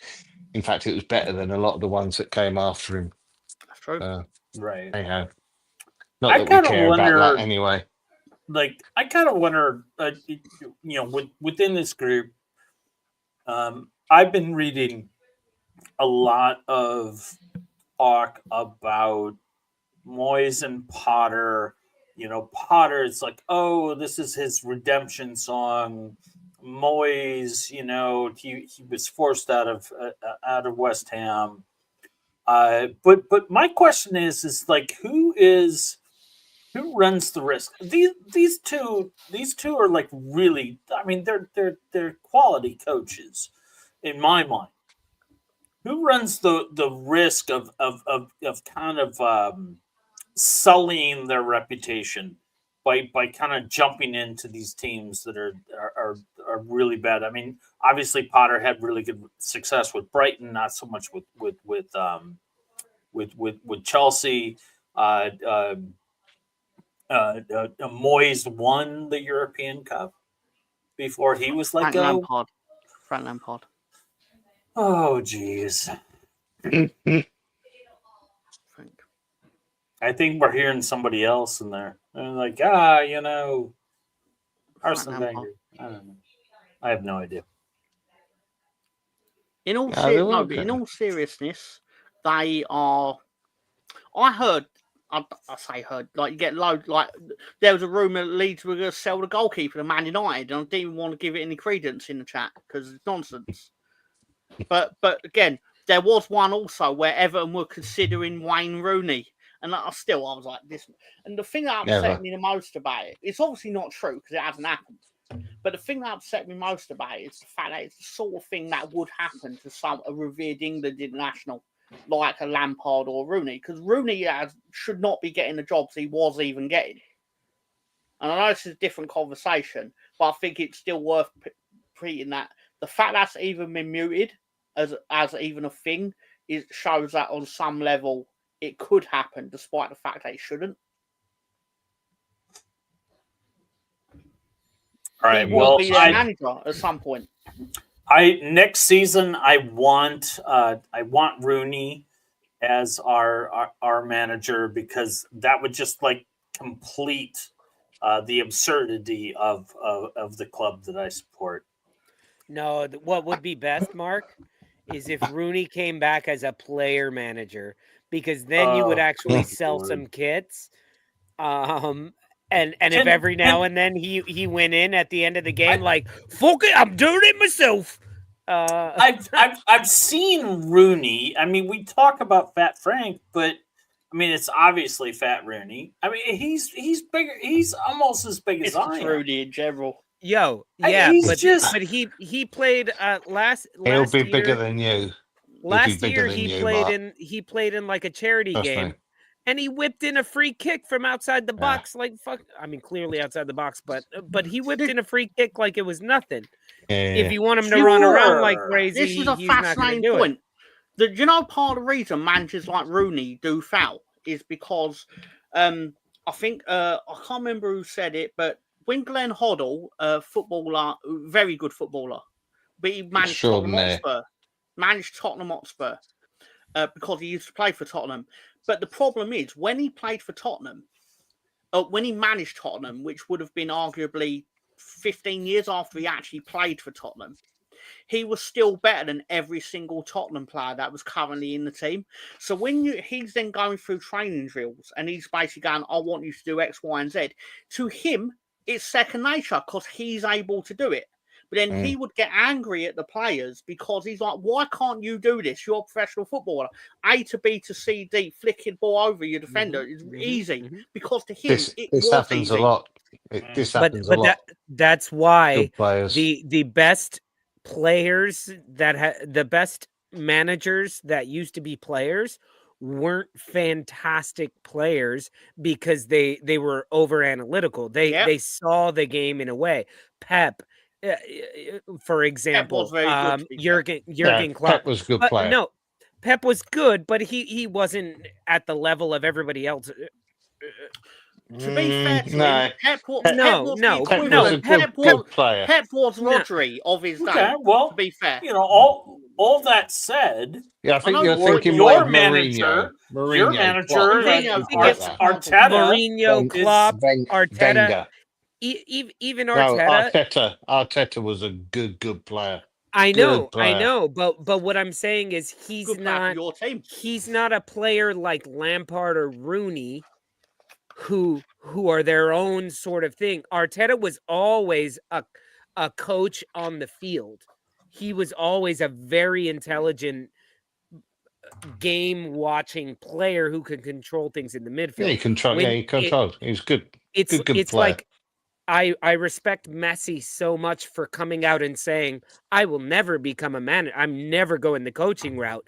Because what do you expect Messi to say? He's like, oh, and then once you get the ball, just go past those 10 people and score. And that's kind of where Lampard is of like, just go, just take the ball and go. Like just go and score. Because Lampard was that type of player where Mikel Arteta was never about doing the fancy fucking footwear. He was like, no, A to B to C, A to B to C. I think they also those managers that weren't the top players, the struggle was a lot. They had to struggle a little bit more, which is what most of the players on the squad have to do. Not everybody can be a Messi. Not everybody can just come in like a Rooney as a teammate and do what he does. That's not normal. Most players have to struggle, and the managers have to work at it. Yeah, and the managers that have done that themselves know the ins and outs of that part. And if you can bring up that part of your team, then it doesn't. Then you're doing really good because you're overachieving with the players that are lower on the scale, right? And you're bringing your squad up. And now when you bring in a top player, you're all that much better. So it kind of works out, right? I mean, so I think that's kind of why some of those managers come from that level of sport. They either, because we talk about it all the time, right? Some players just don't have that football brain. They might not have the talent, but they have that football brain, right? They can't do the things that Messi can do, but they can think like him, and they can do things. When their time comes and they can do those things against a player, you're in trouble. But they can't do it against everybody, right? So I think that's why. That's Arteta for me. He's not going to go out there and destroy some of the big teams, but he's thinking that way. He just the talent level is just not there, and sometimes I guarantee you, every match that he lost at Arsenal, he was going back in and he could tell you why we lost that match. He could tell you what happened, where this broke down, where that went wrong, because that's the type of thinking he is.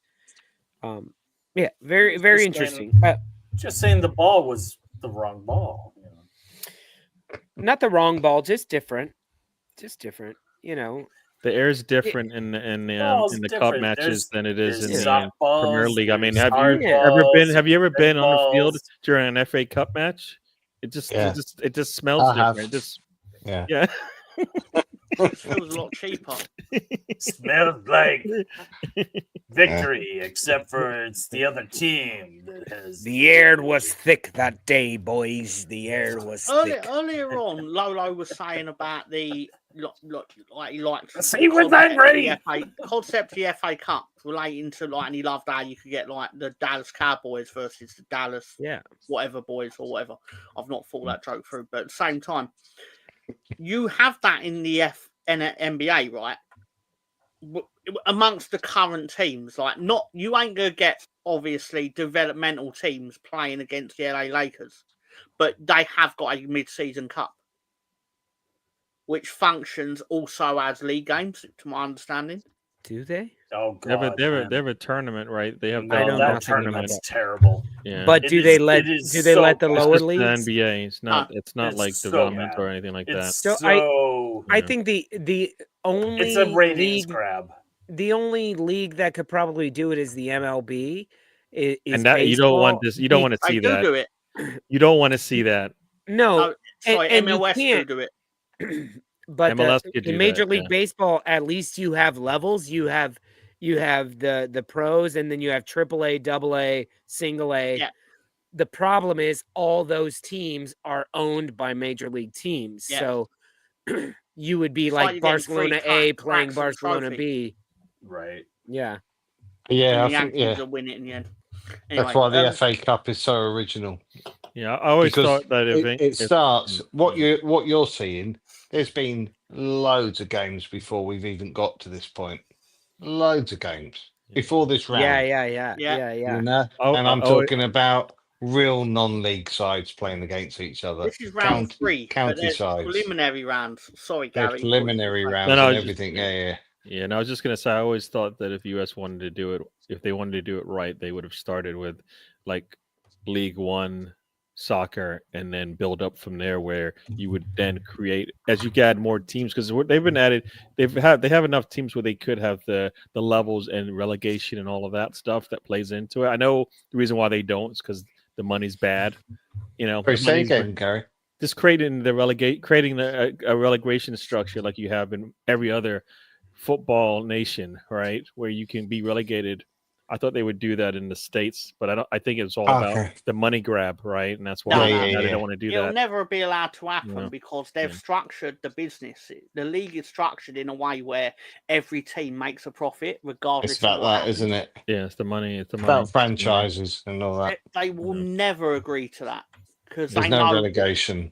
Yeah, there's no jeopardy, and as much as I hate the concept of relegation when Leeds are hovering above it, obviously, personally, I think in a season where Leeds are, say, 17th or 20th, I think that'd be a great year to go, you know what, let's break away and do a Super League and we'll take the current top 17.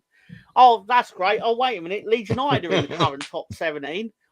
That's great timing. That really suits me. And basically, all my current arguments against relegation, or I want football to be for everyone. Not if it means Leeds are going to be in the Super League. It doesn't. It's for me. But I'm being facetious, obviously. But also, I think it's fair to say a lot of people would be the same, albeit slightly more seriously, if it came down to it. Certainly these days, with the amount of we getting into the foreign owners and all that sort of thing, and the fact that they're not really interested in the culture. It's all about making money. So that's to the detriment. I mean, that's why we don't have the replays, because they're moaning, the fixture congestion and all that was sod your fixture congestion. But then they create more games anyway. So all right, they took the replays away from the FA Cup, but they just added it to the Champions League, right? So they just went with the bigger money, and it's like you didn't really do anything to, they keep hurting the sport little by little. They hurt the sport, and eventually it's going to hurt them, in the pockets, and it would be too late. The sport will hurt. All right, no, I don't. They do this in every sport. Money's killing sport in general, and you're not getting what you used to. Like what you used to see back in the days, what you see now is different, right? Yeah, but the difference is as well, if you look at at the Bundesliga, something like that, it's not the best league in the world, but it's probably one of the most enjoyable leagues in the world, because they couldn't get away with doing what the Premier League has done, because a lot of the clubs are fan owned and everything, so it's just not going to happen. Ticket prices are cheaper, everything, so there's pros and cons of the Premier League, and it's a shame that a lot of what was the traditional romantic side of football in England has disappeared really now, and the FA Cup's just another example of that. Now is that the big clubs don't really treat it with any respect until they get to the quarterfinals, semi-finals. The easiest way to mend that would be to put a Champions League place for the winner, but that will never happen, because then you've got the protectionism of the top sides in the Premier, who wouldn't allow that to happen anyway, The irony and of the Premier that is League wouldn't. They'd win it. Of course they Generally would. Speaking, One of them generally would. speaking, one of the big six. Yeah. Well, let's be fair. One of the big five, because Tottenham are not in this conversation. As much as financially successful they are not in this conversation, obviously, because it involves winning something. Yeah. But they're not in it. So basically, 5 clubs will be. Those 5 clubs win the FA Cup. When you take away the odd year where like Wigan won it or Portsmouth won it, maybe even Leicester, but even Leicester won it a couple of years after winning the Premier League, and they're going to get nowhere near it again, partly through their own fault because of the money they wasted after winning the Premier League. bad purchases. But if they had the point is- structure of a Brighton, they would have been all right, but they didn't, right? Because I mean, No, you they know, took their Premier League they kind of created that team, right? I believe Well, they didn't like go out they there don't and have the spend tons of money that money to Brighton bring in those big has. players. That's But because they started paying massive money for wages for players. yeah. That basically they were paying Champions League level wages for bang average players that wouldn't even be good enough for Europa League football. And a few jump ship as well, didn't they? Well, no, all the key ones did jump ship. Yeah. Well, that's you know actually what? the big part of it. If you don't really get much from this anyway for winning the FA Cup, like what do you get if you win the FA Cup? You don't get into the Champions League. You don't get. It's a Europa You League. get into the Europa. You get a trophy. All right. So why not have all the Premier League teams play each other, and then everybody else, and then that last like 16, last 8 or something is this mad dash of smaller teams trying to beat the bigger team. Like this weekend, we've got these fucking matches of like nobody versus nobody, and then there's nobody versus nobody else, and then there's Arsenal, Manchester United. Do you know Then we what have makes it the Arsenal, most unique Manchester competition, United. Lolo? In all What? seriousness, the reason it's the most unique competition is because there's no seeding involved in it. Manchester United are playing Arsenal in the first opportunity that they would have had to play a game. in And the West Ham competition. had to play Villa. Like that's a Which is actually good for the competition, because for the neutrals, we want to see those games and get some of the big teams knocked out early. yeah. That's what I'm saying. gives- let's it knock gives- out these big teams. it- Like West Ham are out. West Ham could have beaten a bunch of these other teams, but they got knocked out to Villa. Yeah. There's one of Manchester United or Arsenal will not be in it come Sunday. But Lolo, most other countries in their cups that they have, they will seed it, so you cannot get Real Madrid playing Barcelona in the third round of it. Basically, It's seeded to a certain No, so extent, whereby I the like top that. clubs only come in this round. They're not in earlier on, and but everything. it's still the equivalent of you drawing names out of a hat. Yeah, Well, yeah. it's not necessarily the case elsewhere. Yeah. Like basically, La Liga would have a conniption fit if they basically had to have Real Madrid playing Barcelona in January. Again, the thing with the Spanish football, because of the way it's set up, you only have to go down to Segunda Liga and below, and they'll be playing themselves. Yeah, they'll be playing themselves basically. Yeah, you with know, all the B teams. the B's and C teams. Yeah, that's true, but I still think the as we said, the true unique thing of this is basically you put someone, usually a winner of the competition. So David Seaman probably puts his hand in this big machine and basically pulls out a number. And if he pulls out a number that's Arsenal's after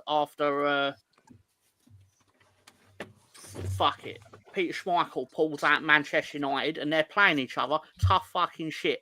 You don't put numbers back in the hat and hope Man United get Ipswich or something like that. No, you play the fucking match. It's just upsetting every year when I'm like, oh, okay, well, Tranmere Rovers went further than Arsenal this year in the fucking FA Cup. So what team? Tranmere Rovers. Okay. No, okay. sorry. No, there's nothing wrong with that. No, you're right. There's nothing wrong with that. Gary, what did you call them? Bristol. Gary, what did you call them on your show? I called them Transmere. Oh no, that's offensive. That made them a completely different team. Do you know how many weeks they probably have more fans? Weeks they turned defeat into something else, or victory into defeat. They transformed victory. They transformed their victories. They transformed their league place to be quite low. Well, that seems like a great point to stop the show and end the show and call it a day. We have put in the link if you guys want to join us backstage for a minute. We'll be here for a minute. Very funny. But here you go. We'll go ahead and put that again. And what do we have here? Don't forget to join Gary on The Trip Mondays at 7:30 p.m. Eastern, 12:30 a.m. in the UK, and also Saturdays at 10 a.m. Eastern for The Road Trip. Gary, anything you want to say about your show? Just check us out tomorrow. I guess there'll be a lot of FA Cup matches going on, so we'll be talking about that, and we'll be talking about the earlier matches that happened right before we start. So, yeah.